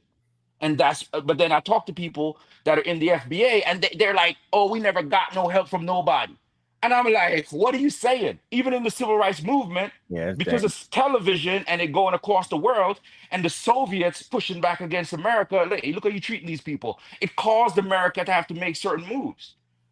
You know what I mean? So it's a wonky situation how people are thinking about it. I think. Thank No, you, no, brother. no. Go I'm ahead. with you, brother J.A. Yeah, I'm with you, brother J.A. Thank you so much for coming and weighing in. Oh, can I bring up The great one other priest. thing? No, It we gotta, gotta move on. no. Okay, It all right. gotta be really quick, J.A. Because we getting All ready right. to close out. And I J.A. The want to can't quickest do thing it I quick. got to say, right, You is can't this. do it quick. Jay can't do it quick. I'm gonna do it quick. No, you There's a can't. doctor named Dr. Bandy Lee, right? And she makes an argument that essentially we're influenced by other people more than we think, essentially, right? And my argument is Donald Trump is one of the main reasons why you see these type of movements popping up. One of my proofs for it, prior to Trump coming down and talking about immigrants in this negative way, making it, normalizing it, right? Tariq Nasheed was talking about 1804 Haiti, going to Africa, talking all this stuff. Even Carnell, which was around since '09, or that movement was kind of there. It's always been there. And then he jumps on that, and then it kind of takes off. But it's still a minority, I believe, but it took off. And I think it's because of the rhetoric from our president, Okay. Well, thank you so much, brother J.A. The great priest king. What are your thoughts, the great priest king? What do you think? Mess it up. Just mess it up. Go ahead. Peace. Peace. Nah, I mean, Just the name, the priest king. well, he called me on the channel, so I know you got some smoke for me. I just want to say I come in peace. First of all, peace to you, peace to Dr. Maya, peace to Juju on the beat. I'll come in peace. Juju on the beat. Not Juju on the beat. But yeah, like I wish, you know what I mean? Not Like, at all. again, I wish the whole purpose of the American Indian movement was not to discredit or to diminish the Pan-African movement. I mean, it became like that because the way the Pan-Africans treated the American Indians and began the way, you still kind of have a condescending attitude toward people who believe and people who know that we were born in America.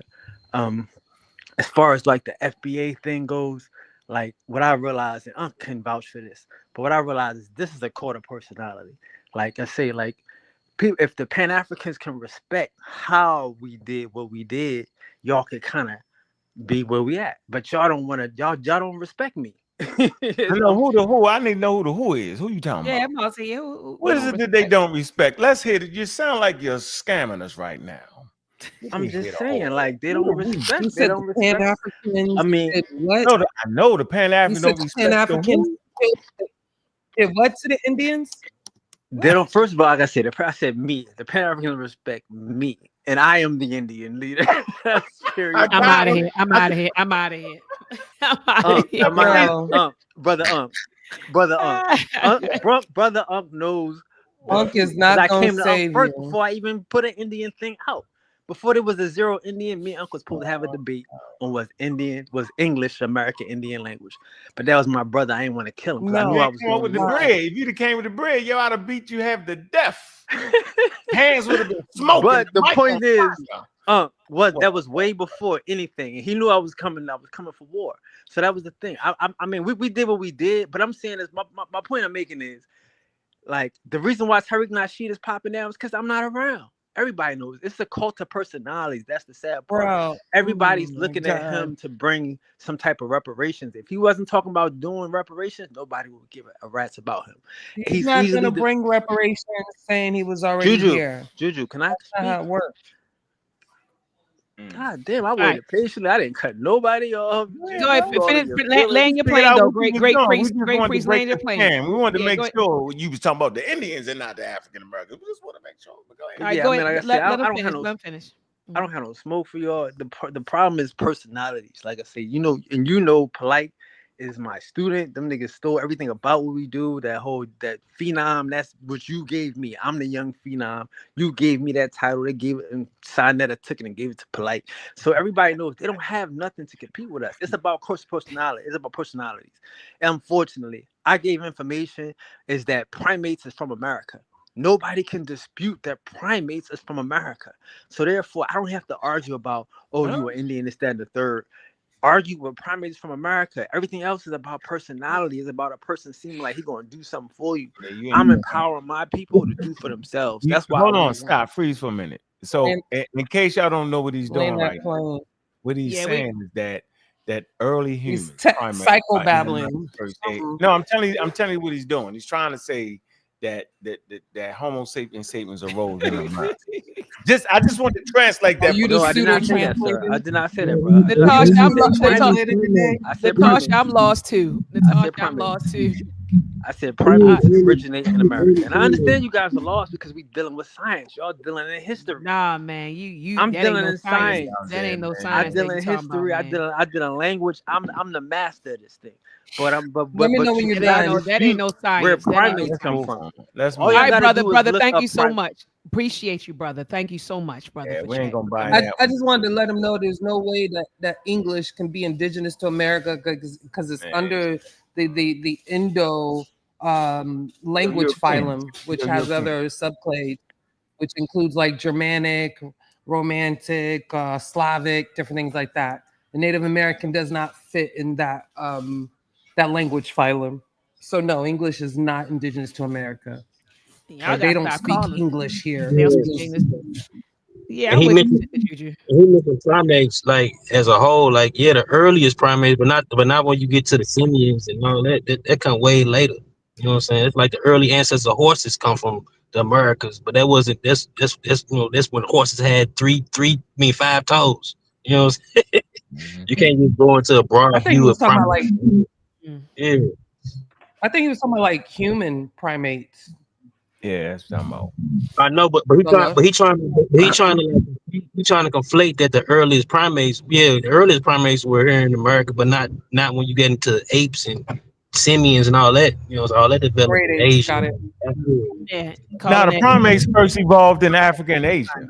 What are we talking about? And one of the oldest primates was found in Montana. It was found in Montana. I wouldn't even argue. This dude is a clown, bro. But I'm sorry. Go ahead. Gozy about to go in. Gozy about to go. What's up, Gozy? Hey, Dr. Mayad. I was just waiting to just Bill. How you doing? I haven't heard from you in a minute. And peace and love to the panel. But yeah, I know. But go ahead. I know you want to jump in there. And we got Brother Street Media, Brother George. Now, he was that guy was trying to bring up. Gullah, you real muffled. Gullah, you real muffled. So I'm muting you out, brother. And then we gave you like 5 minutes to go in, right? So like I just want to pass the mic. But go ahead, brother, and goes. I was just saying that guy was trying to promote one of the oldest primates is found in America. It was found in Montana. So that's not 30 million, right? Yeah, it was found in Montana. Yeah, one of the oldest primates going back 68 million to 60 million years was found in Montana. The oldest primate. It has nothing to do with simians and the lineage that we came from much later. So what he's trying to talk about is what was found in Montana. That's what he's trying to talk about. Hold on. Yeah, look it up. Oldest primate found in Montana in America. That's 68 million to 60 million years ago. That's a fact. So I'm 30 million years off. Okay, hold on. Oldest primate found in America. Hold on. In Montana, MONTA.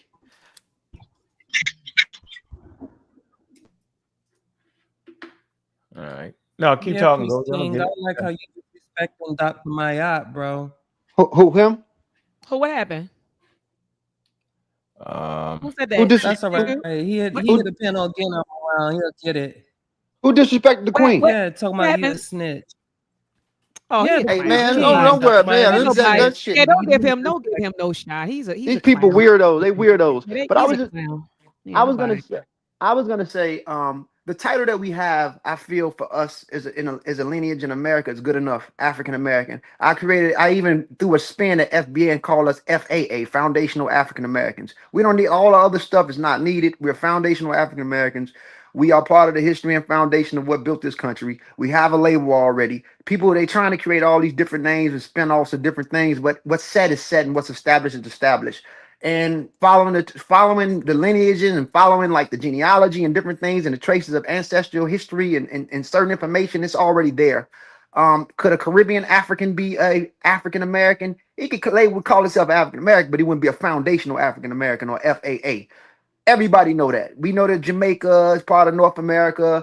A lot of places surrounding is part of North America, but the United States is something different within North America. So we are just foundational African Americans, which is a spinoff of FBA. All the other stuff, it's just people just arguing. And ultimately, I don't think we're going to get anything anyway, based off the way the system is designed here. I think it's impossible. That's just me. I could be completely wrong. So Gozy, tell me if I'm wrong. Let's go to the 60 million year old find real quick.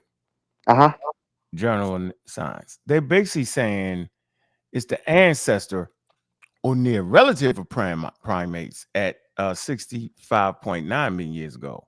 Right. And then it goes on to say a significance of it. This genius help us understand the initial radiation of early primate lineages, mammals, right after the dinosaurs went extinct, right? Correct. Okay, that makes sense because it was a half. Okay. Torrezenia, the oldest known primate skeleton from America, New Mexico.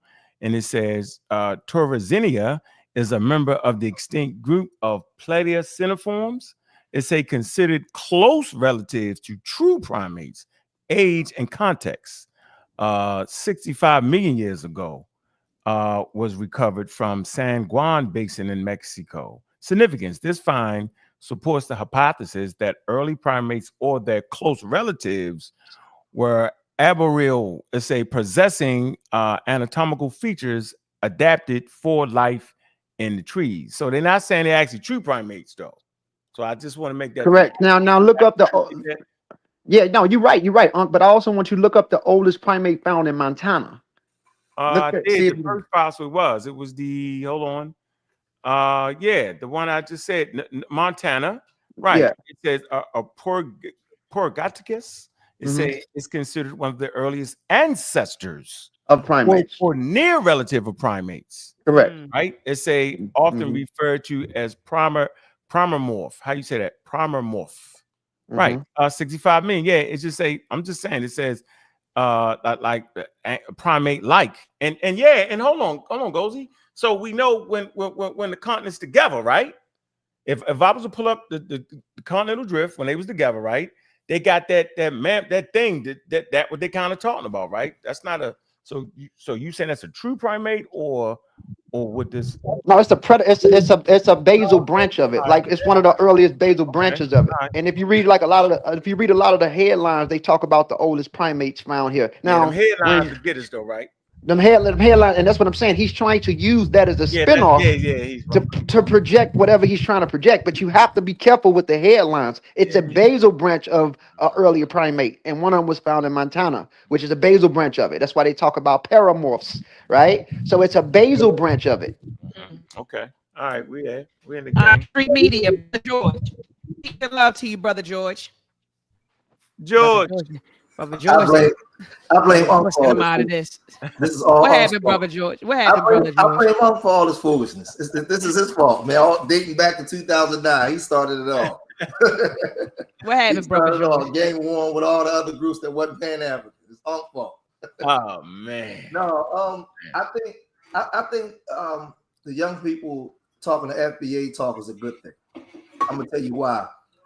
As long as I've been in these spaces and outside in the streets, when you hear young people, for the most part, talk, a lot of times the reason why they don't want to be associated with anything Pan-African or this pro-Black stuff, because it's been a colossal failure to them. It's produced nothing for them. Like the generations coming up now, a lot of times when we talk about history, we got to go all the way back to Dr. King on back. We skip like 50, 60 years of history because it's like it's nothing been produced. And I think like a lot of these young kids don't have a lot of hope and a lot of stuff that's being taught. So they latch on to something where they want to self-identify themselves. And I don't have a problem with it, just as long as they can start getting a more historical narrative. Like I think that they're paying attention more than what they ever, whether we agree or disagree with them. They could be talking about a whole bunch of other stuff. But they nigga. Yeah, but they still hear. Yo, this just takes with that bull crap, yo. Yeah, they still hear. They hear, talking, as opposed to a lot of stuff that when we was on side of the TV years ago, we was trying to, we was working every day trying to get the attention of the people. A lot of people tuning in now, they got their own rhetoric, but I think that a lot of the pro-Black and Pan-African structure need to take a look at its stuff and look at the production. What has it produced in the last 50 years? Why are these young people gravitating towards this instead of criticizing them? To me, in my opinion, I'm right here in Philly. Africans don't practice no Pan-Africanism. They practice Pan-culturalism. Money. Okay. They don't practice no Pan. We the only group, to me, that practice Pan-Africanism. Them Africans, it's Africans everywhere here in Philadelphia, everywhere. And it's not like New York where they have like Flatbush, where they have like your Caribbeans and Jamaicans, and Philly. The history of Philly, like all black people, just is immersed Let me together. take Unc the beefing with somebody. Let me take him off. Yeah, I see. Let me let Unc handle that. Let me let Unc handle that. That's why I said I blame Unc. That's Unc. But Mm-hmm. for the most part, the history of Philly, you had Haitians and Jamaicans and stuff here, but you didn't even know that they was Haitians and Jamaicans till you went to their family house. We was all together. That's changed in the last 15 to 20 years. The riders that was here when we were young, because to me, I'm 50. I don't know nobody that was more pro-black 35 to 40 years ago than the Jamaicans back in the day. We grew up on Burning Spear, Black Uhuru, Nyabingi drums, all that kind of stuff immersed in with Black American culture. Man, that don't exist no more. That's gone. You from Baltimore, so you know what I'm talking about. Dr. Ma, y'all right down the road. It's the same culture. Y'all just talk different. It's the same thing. The city, built the same people. So I just think it's not the same. And I think before we just start pointing the finger, look at our community. Look at Baltimore. We've been gentrified out of the communities. Philadelphia. It's like these young people don't have no hope. They're not listening to that Pan-African bull crap no more. And we got to just tell the truth. When we talk history, we don't go back to 1989 and talk about some wins we got. It's been colossal losses, failures. And these are the conversations I think that people don't want to have because it forced us to look at ourselves in the mirror and look at mistakes we make or the mantles that we didn't pick up that our ancestors left for us. So when you see these young people doing this, that's our fault. That's our fault. So don't be mad at them calling themselves FBA. What the hell has Pan-African done for Baltimore and Philadelphia and Newark, New Jersey, Brooklyn? Nothing. That's the thing people don't like, but it's the truth. I rested there. Hey, brother, I appreciate you coming in and weighing in and sharing your thoughts. I see brother Delani. I don't know if that's Delani or Delaney. Delani. Greetings, Empress. Greetings, brother. How are you? Greetings. Thank you, Dr. Mayat, for having me. I just would like to just express, I'm glad to be on your panel. I've heard a lot. I've heard of a lot, and I just want to say, from the outskirt that I'm a proponent of Pan-Africanism. Same here. Yeah, I have. But what I find strange is the rhetoric that I've heard in the last, say, 5 to 10 years. And I know, Dr. Maya, that you also know our history, and you know the history of our people. We have a common history coming out of Africa, the boat dropping us off in many different locations. And we have suffered the same pressurization of colonialization, of imperialism, in America here domestically, in the Caribbean, which we now call the Afrobean, because I think that we need to rename that place because 95% of us are Africans in the Afrobean. So, but the point I want to make that the identity crisis that we are experiencing today is rooted in our enslavement. And but what got my attention early on in the years, in the last 10 years, was on Sonetta TV. I saw it first emerge with the Hebrew Israelite. And then it morphed into this Aboriginal stuff, copper tone, indigenous, emerging from the banks of the Mississippi, from the soil. I mean, it was just madness. Now, the ADOS came along the scene, and then now Tariq Nasheed have taken and morphed it into FBA. And what I find about this is that there's an insidious aspect of it, Dr. Maya. We're now we're betraying our ancestral lineage, totally abandoning our African roots and our African ancestry. And now, if you go on social media, and I think some of the panelists reference it. If you go over there on TikTok and on Twitter, with I think they call it X now, and you go on Tariq Nasheed timeline, it's just total denigration of African people. It is a total drop the bomb. If an African scratch their finger, if an African fell down on the floor, if anything he could find, the most petty, the most insidious, the most obnoxious things, and you post it day in and day out. I just cannot believe this man who have came out with hidden colors was pimping us all along. He was like a petty opportunist, and he's playing on the mind of the ignorance of our people and using it to just dump on fellow Africa and creating this rift, this animosity. We were already suffering with the Hebrew Israelite stuff. We were already going through this madness with the Aboriginal. Then he came in with a certain level of legitimacy because he parlayed with the pimping of the whole in living color stuff. I mean, hidden colors. Got his way through the door. We thought he was one of us. Then we realized he was using us.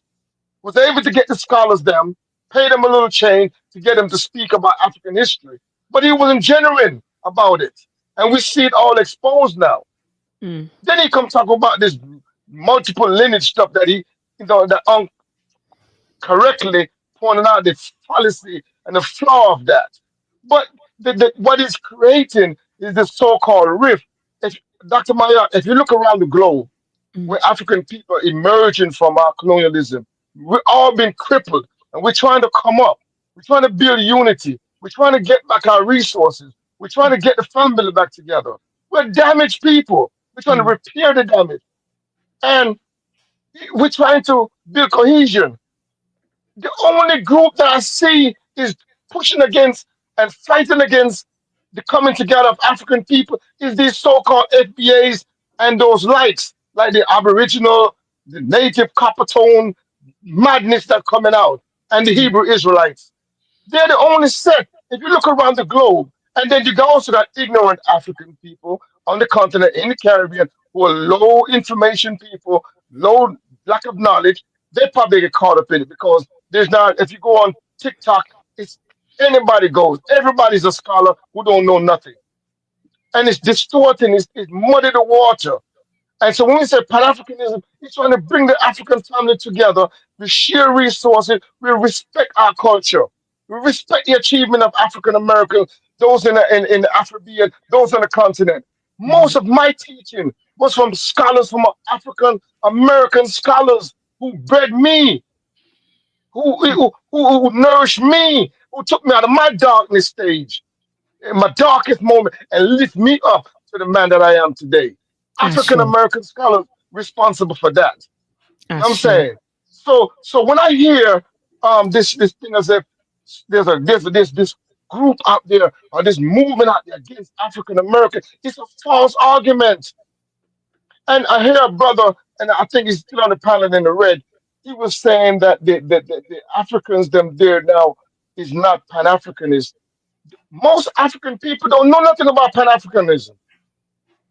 It's only the learned, the scholars know about, and most African Americans don't know nothing about Pan-Africanism. It's only the scholars. If you go across the universities, if you look at the writers and most of the scholars in Africa, in African American community, they're all Pan-Africanists. I've never come across a serious African American scholar who were not a Pan-Africanist because they know the connectivity that we're shared. We share biological, cultural, and political connection throughout the centuries. In the last 500 years, we've been together fighting against the same system of oppression that's denying us in the Caribbean, denying us in Africa, and denying us in America. We've been fighting to come up, but those who know better have been the one in America, in the Caribbean, and in Africa. They've been trying to work together to pull it together scholastically, politically, organizationally, trying to get it together. We don't need the division. We don't need the divisive language and the hurtful talk and this idea. And I'm going to address this last point because I know other people want to speak about Africans are coming to America for reparation. We're coming to steal your reparation. That is, I've never heard that argument amongst any African group in the Caribbean or Africa say, "Oh, I'm going to America because I want to go get their reparation." That's a straw man, a false, totally false argument. No one have ever said that. And then another issue as well. When you look at the whole force of colonialism and imperialism, who was responsible for enslaving African people, it didn't begin in 1776. We got to go all the way back and deal with the whole history. If we're going to do reparation, we got to repair the whole African family that was damaged. This idea of isolating, and we're already trying to put criteria. We're trying to predetermine the criteria for how imperialism is going to be forced to pay reparation. I think that's a fault. We got enough scholars, mathematicians, scientists who can figure it out. If we're talking about being scientific about it, we got enough social scientists, sociologists, writers, thinkers who can figure it out. I believe in our scientific teachers and our researchers who can find the answers. So let's not prejudge who's going to get what. All African people were damaged by the entire system of enslavement. It was a global conspiracy, a Western conspiracy against the entire African family. So now we're trying to emerge, and now we're going to start getting divisive and turn against each other when our focus should be against a common enemy and try to build each other up and respect each other. I'm a child. I'm a child of the Afrobean. I spent 20 years of my life in America, 20 years in Europe, and 20 years in the Afrobean. So I respect the entire family. But my nourishment, my knowledge came from the African American scholars like Dr. John Henry Clark, like Dr. Penn, like Browder, Anthony Browder. Those are the scholars that nurtured me in my early stage, and even to today. Many of them. And I got a whole library of great scholars. The majority of the scholars in the Pan-African movement are African American people. So I just want to put that on the board, Sister Maya, and saying that it's one love, it's peace, and I hope we can just live together as a good family, man, and stop the hate, the denigration. It doesn't help. It doesn't help. It makes us look bad, by the way. Thank you very much. Hey, thank you very much. Thank you very much, brother. Najee, you have the last words. Kyle is in his feelings about not getting on. We getting ready to close out, Kyle. Yeah, You can you hear me? Yeah, we getting ready to close out, man. So Okay, I'm gonna make it real fast. So my thing is I agree with who's talking right now? No, brother Najee. George. Hold on. Let Najee talk. Well, I didn't say nothing. Oh, okay, Najee. I'm sorry. I thought brother George was talking. So I like I said, I've been kind of like just monitoring this whole thing. I'm not for or against, FBA, ADOS, but I watched the origin of it. So I agree with my man, the guy that just was speaking when he said it's divisive. Divisive. Only thing I don't like is where they try to make the divisiveness one directional. Like the disrespect isn't bi-directional. You know what I'm saying? I'm from Newark, New Jersey. You know what I'm saying? I had a store. You know what I'm saying? And this is anecdotal. I had an African woman come in my store, and before she bought anything, she asked, was I African? When I said I wasn't African, she walked out. You know what I'm saying? And I got some real thorough African and Caribbean people that I know. But the divisiveness is bi-directional. Let's stop acting like it's just Tariq Nasheed. And I don't like when people, because I've been paying attention. So when he says that people are saying that people are coming to America to steal Black Americans' reparations, that is not the argument. The argument is that we have people in different spaces that are not Black Americans that the white collective is using to represent African Americans, and they use these same people to speak down on reparations. That's somewhat part of the argument. Oh, now the reason why I came up on this platform was to address Ankh. When Ankh said that Tariq Nasheed splintered the reparations movement. I like again, I watched it, I watched the fallout from the inception. You had a battle of two egos. Yvette Carnell, very egotistical. I heard. Tone, very egotistical. I heard. They helped splinter that movement. There was an article that came out that was because they were basically pushing to get recognition. They got the recognition. So there was an article that came out, but I think it was either New York Times or some ABC or something like that. And y'all can Google and correct me. That's what started the fallout. when ABC or New York, I think it was maybe ABC, when they did their article or they did whatever they did, a news outlet, when they did their article, they included Tariq Nasheed. That's what started the rift. And Yvette Carnell and them went out of their way to distance themselves in a public way and came after Tariq Nasheed. And that's what started the bickering. So Tariq Nasheed did not splinter the movement. And what I said, and I called Yvette's show, I said, Yvette, I don't think what you guys are doing are wise. Let Tariq Nasheed do his thing. You know what I'm saying? You know, be a wise leader. You know, Tariq Nasheed and his rhetoric, he's good at roasting, you know, on Twitter, you know, social media. So the people that attack you, use Tariq Nasheed as your attack dog. And get behind the scenes. Y'all said y'all building y'all chapters. Do the work. She blocked me, shut me down. Anybody who gave her any kind of counsel, she started to go on a blocking campaign on social media. Anybody who basically even followed Tariq Nasheed, she blocked. So that woman, in tone, splintered that reparations movement. You know what I'm saying? So that's the origin of it all. But again, I'm gonna close with this. People that come up here that try to make it seem like Tariq Nasheed is the only divisive person that I see on social media. I see Africans up there being disrespectful. For a while, I don't see it no more since Tariq Nasheed started his. And I don't agree with it because I think it's, you know, I don't agree with the back and forth. But there was a word that was so flippant off of Western Africans' tongues. They would call us Akata like there was no tomorrow. And a lot of us didn't really pay attention that we were being othered.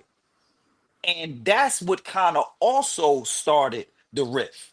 And with even with this whole Pan-African thing, nobody checks the Africans that says that we don't have any culture. Nobody checked that leader in Ethiopia when he mocked us. Hold And up, said, Najee. Hold up, Najee. What do you mean nobody? We men all do it all the time. We had no. I'm speaking. I mean, I might. Sometimes you can't speak. I'm speaking in generalities. I Okay, don't you said know nobody who check. Yeah, checked. I'm like, oh Okay, no. yeah. I'm like, we had those conversations. But this is the thing, and the things that I've been paying attention to. When that disrespectful Ethiopian leader mocked us and compared us to white Jews and why we can't get it together and jokingly disrespected us. Those are the things that people that fueled this FBA movement. Now, I agree with other people who came up there and say that a lot of the guys that basically that parrot Tariq Nasheed, get your own brain. You know what I'm saying? I have no problem with you saying, yo, I'm FBA.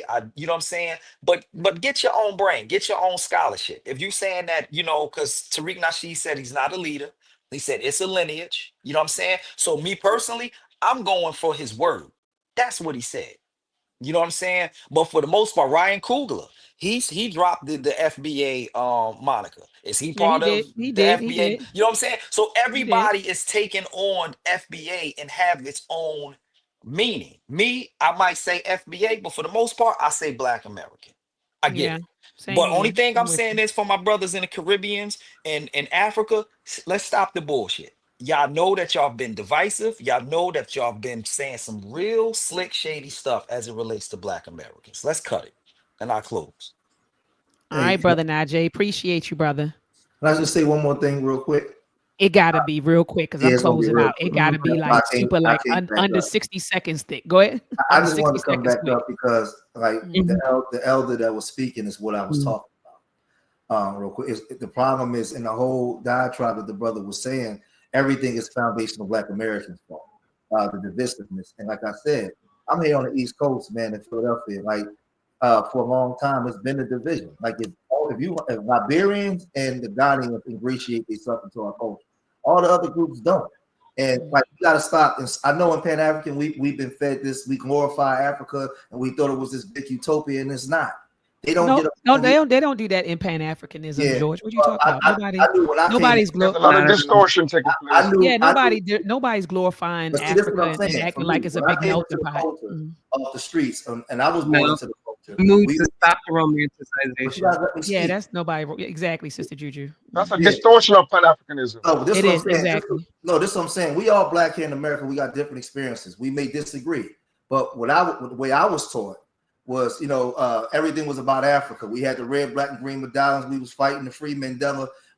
We wasn't taught about the tribalism and stuff like that was going on in the early years. We thought Africa was this utopia until you start really studying history and learning the different tribalism. That's why we had a mentality. When you came here, you was just black. A lot of them don't come here with that mentality that we have. Right. That's what I'm speaking to. So what happens is a lot of times when I hear us talk, we let them off the hook. And I'm not saying y'all because y'all do be going in, but I've been in this space a long time and I've been having these arguments, right? So maybe next time we can unpack that whole argument you're saying on the next show. No, but because even a lot of that is distortion. Because we've been fighting a liberation struggle. Those are not tribal wars. Yeah. All over Africa. Right. Struggle after liberation struggle. Let me jump in this for a minute. The young people was running over to the other side, and we got to look at why they doing it. No, I want to address you for a minute. There's a reason why they doing it. Hold on for a minute. Hold on. You saying the young people running over to what side? The young people online and all these different places and spaces is looking for a different identity because they don't want to associate with something that they deem as a failure. Now we're older. I'm saying, what are you deeming as a failure? What? What? I have a different perspective. Pan-Africanism, the pro-black stuff. When you look at our communities, it hasn't matriculated back into success within our community. Hold on, let me get this straight. Because come on, man. Goddamn, bro. I've been nice in this motherfucker. Somebody called my phone. Your language. Okay. I'm already hot. You just gotta know how to interject properly. Man. You gotta teach you that. I was talking with Oh, you talking about him? Because I was talking to which one? You have to learn how to interject properly. Hey, you're not on the west side, man. Wasn't me and you talking just now? Yeah. And I asked a question about something. You was telling me, and the other you jumped in. No, go ahead and make your point. Go ahead and make your point. Juju, I want to make sure I'm not delusional because sometimes I lose my mind. Wasn't me and him just talking? No. Right? But before that, it was three of us. Before that, I heard Juju, it was Dr. Mayat, and all of us. Hold on. But you said something. You talked for like 35 minutes. 35 minutes, bro. I heard all that, and I didn't say a word. But that's a long time ago. That's a long time ago. We've been past that. Hey, look, hold on. Look. Yeah, I'm about to say, y'all gonna take this conversation on the community of skeptics. I'm about to be out of here, man. My point is, that's not true, bro. That the Pan-African moves, the Black empowerment movement, they were successful, because we're here. We're standing on their shoulders. That I'm telling you, bro. It's just at this juncture, the information is no longer relevant for the struggle. And so now we move forward, but we stand on their shoulders, bro. If not the mistakes they made, if not the ground that they push forward with, then where we at? So that's okay. You got Pan-African people now that's with the signs. They should have always been with that. If you look at the origin of it, it was with all that. So we can't classify everything. I'm saying as we move forward, the names will change, but the game will be the same, bro. That's all I'm saying. That's all I'm saying. So I don't like to throw dirt. You gotta listen to the young people too when they talk. No, but George, you were saying like it ain't produce anything, and what he's trying to say is it's false. I agree, but see, this is what I'm saying. No, you can't say you agree if you just said it. No, but I made a point. We're talking, George. This is the point I made. Because I said when we look at the 60s and we look at like the executive orders that's on the books that was supposed to be for us and the civil rights bills that was passed, it's not specifically for African Americans, it's for people of color and discrimination against race, and these other groups come here and benefit from it while not rocking with us at the same time. So what you just said I agree with, but it has to be now made relevant for today's time. And I think that the young people today are voicing their opinion. We gotta listen to whether we disagree with them. The young always overtake the old, so this transition is happening. But no young people is gonna move forward can throw away their whole shit that came before them. Because if you do, you go right back to where you started from. You can't do that. I can't challenge that. I'm in with that. So no, I don't think. And just to add a no, brother, brother Delani, no, it's over. I think we represent success, Dr. Mayat. Yeah, I think we do. Yeah, what happened? What happened, brother? I think that we represent right here success, right? Yeah, coming up with programs, STEM camps. We got the paper that's talking about a need, for African-centered STEM talking about that relevant things here, but we stand on the shoulders of all the stuff though. I'm not gonna sit here and lie and act like that didn't push me to do more. I can't do it. It's not in my heart to do it. Right. So I'm not throwing that away. I'm saying we're moving forward progressively. Yep. We are moving forward. All right. So And I'm on the gonna continent. brother forward. Delani, thank you so much. Peace and love to you, warrior. Brother George, peace and love to you, brother George. Sister Juju, brother Aunt, we about to close out. What are your last words? What are your closing words, family? Let Juju go. Go ahead, Juju. Yeah, I'm just saying, like, a lot of times it's, your perception on reality, right? And I know that we have to learn to start having a better perception about reality. Because how I see the world and view Pan-Africanism in young people is total opposite than what I've heard on this panel. We have young people on TikTok who way younger than me, who have their masters, who are fighting some of the dis and misinformation, also spreading the gap between academia and what's like happening in the streets with the young people. And a lot of those young people who are missing that self-identity, are lacking something at home, are usually coming from troubled environments, the lack of reading. Not all, but this is the dynamic that I see. In a lot of academic spaces, you're not seeing this disconnect, right? So maybe it has something like crime and poverty. Maybe poverty also is lending to this identity issue because people don't want to be considered the bottom of the totem pole or whatnot. I don't know, but just have a better perspective about the outcome and Pan-Africanism. And a lot of the negative talk is because people don't know history. They don't know. Absolutely. No, absolutely. Brother Ankh. I mean, I don't know how the conversation got all the way to people talking reckless, but they did. And, I'm glad you took me out of that because it's kind of upsetting at times.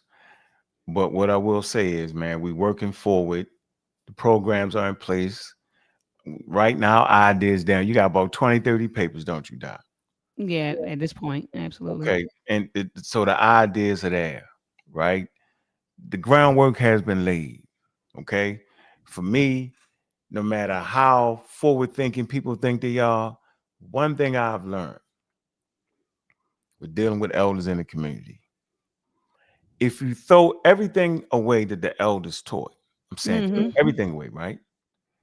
Then you're a bunch of niggas talking shit with nothing at all to have to start over again. That's you right. learn their mistakes. That's right. You respect the environment. There's a lot of context being left here. We were in extreme situations. I mean, extreme. Transcontinental slave trade, kidnapping trade was an extreme environment for Homo sapiens sapien. Extreme. Jim Crow was an extreme situation for African Americans. Okay. Civil rights movement was an extreme situation. Absolutely. I'm never one to judge Homo sapiens sapiens when they respond to extreme situations. Yes, if you're in a plane crash and the only thing you got to drink is your urine, you're going to drink your urine. If the only thing you got to eat is other humans that died in the frozen ice, you're going to eat them. You're going to cook them up and boy, it's going to taste like steak. So I'm never one to judge you. Did you know you drank some piss? Oh, did you know you ate another human? At that point, it's about surviving that extreme measure. We are a direct result of that extreme measure, and I refuse to disrespect the people that went through it because we don't know that world. Simple as that. And I'm going to end with that. No, I'm with you, Brother Ankh. And so, Brother Ankh, I appreciate you coming on. Sister Juju, it's always a pleasure when you drop in. So I appreciate all the knowledge, and I appreciate, Brother Ankh, all the brothers and sisters that pulled up tonight, right? People that may not have joined the panel, but they commented in the chat, and then those who actually got on the panel and shared their thoughts. And if you notice, Sister Juju and Brother Ankh, I don't give them pushback. I let them come on and express themselves. You feel like Pan-Africanism is dead? That's your thought. Those are your feelings. I'm at a point in my life, Sister Juju and Brother Ankh, where I'm beyond trying to convince people of anything. If you honestly feel like it's dead and you justify whatever you believe, you could believe you could fly, and I'll sit here and I'll just nod my head. I'm at that point where I'm not debating, I'll put the information out there, I'll write, I'll publish, I'll have discussions, but I'm not trying to convince anybody against their will. I think my uncle actually, there was a quote that he used to say, but I'm not trying to convince. I think it was like a fool against their will, something along those lines, Sister Juju. But that's where I'm at. Like if you want to be foolish or you want to be ignorant, I'll throw the information out there. But if you choose not to accept it, then that's on you. And so for me, I do subscribe to Black nationalism. I do subscribe to Pan-Africanism, and I am a proud Black American. That's who I am, and I do respect the source. I love Mother Africa, and I love all of my brothers and sisters in the diaspora. I just want to be clear. I have nothing against my brothers and sisters in the Caribbean, nothing against my brothers and sisters on the continent or those in Europe, UK, or Australia, or Asia. I have nothing against them. I send love to them, and I'm at a point, I'm also loving people that love me back. You know what I mean? And so if they showing me love, I'm going to show them love. And I land my plane there. So anyway, pull up family next Sunday at 7 p.m. Eastern Standard Time for another discussion. Brother Ankh, what are we going to discuss next week? We got to discuss something. I mean, this was a fiery topic tonight. Yeah, what are we going to discuss? discuss? And we're going to get some You numbers. might got to do a part 2. You say we got to do a part 2? I don't know. Go ahead, Ankh. I don't know. I mean, I didn't know this was going to cause this much rift, right? And Sister Dodo called Dr. Mata Egypto man. Yeah, he's a nut, man. Y'all got some. Back chat is just crazy at this point. Get out the chat, okay? That ain't even chat. That's the private chat. Like y'all off the chain. They funny. Dick Kyle got in his feelings. Y'all ain't letting me up. I'm like, we trying to get out. We trying to get off.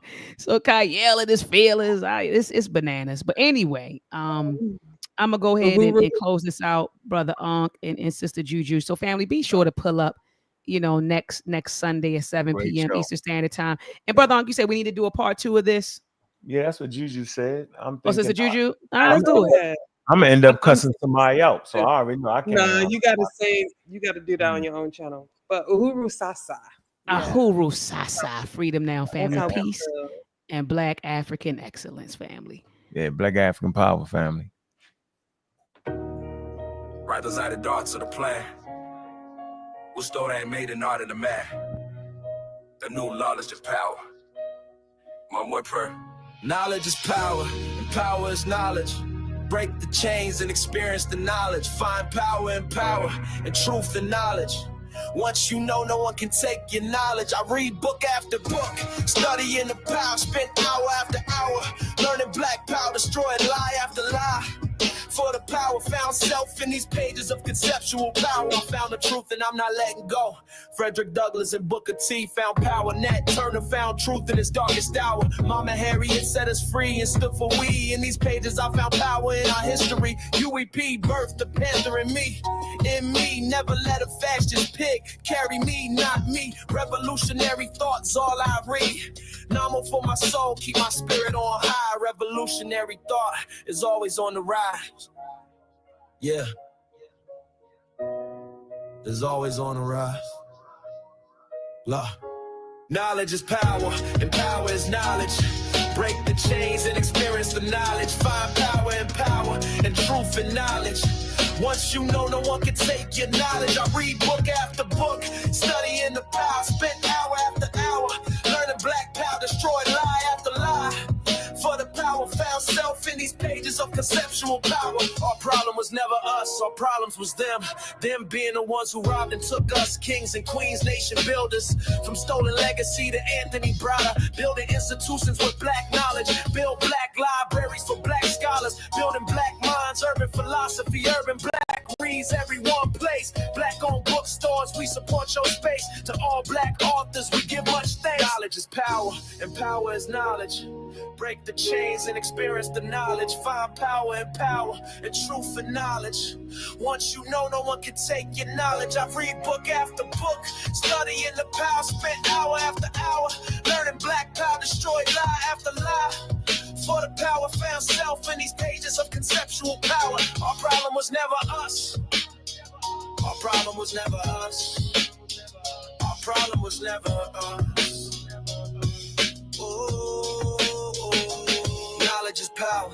Our power is knowledge. Break the chains and experience the knowledge. Find power in power and truth in knowledge. Once you know, no one can take your knowledge.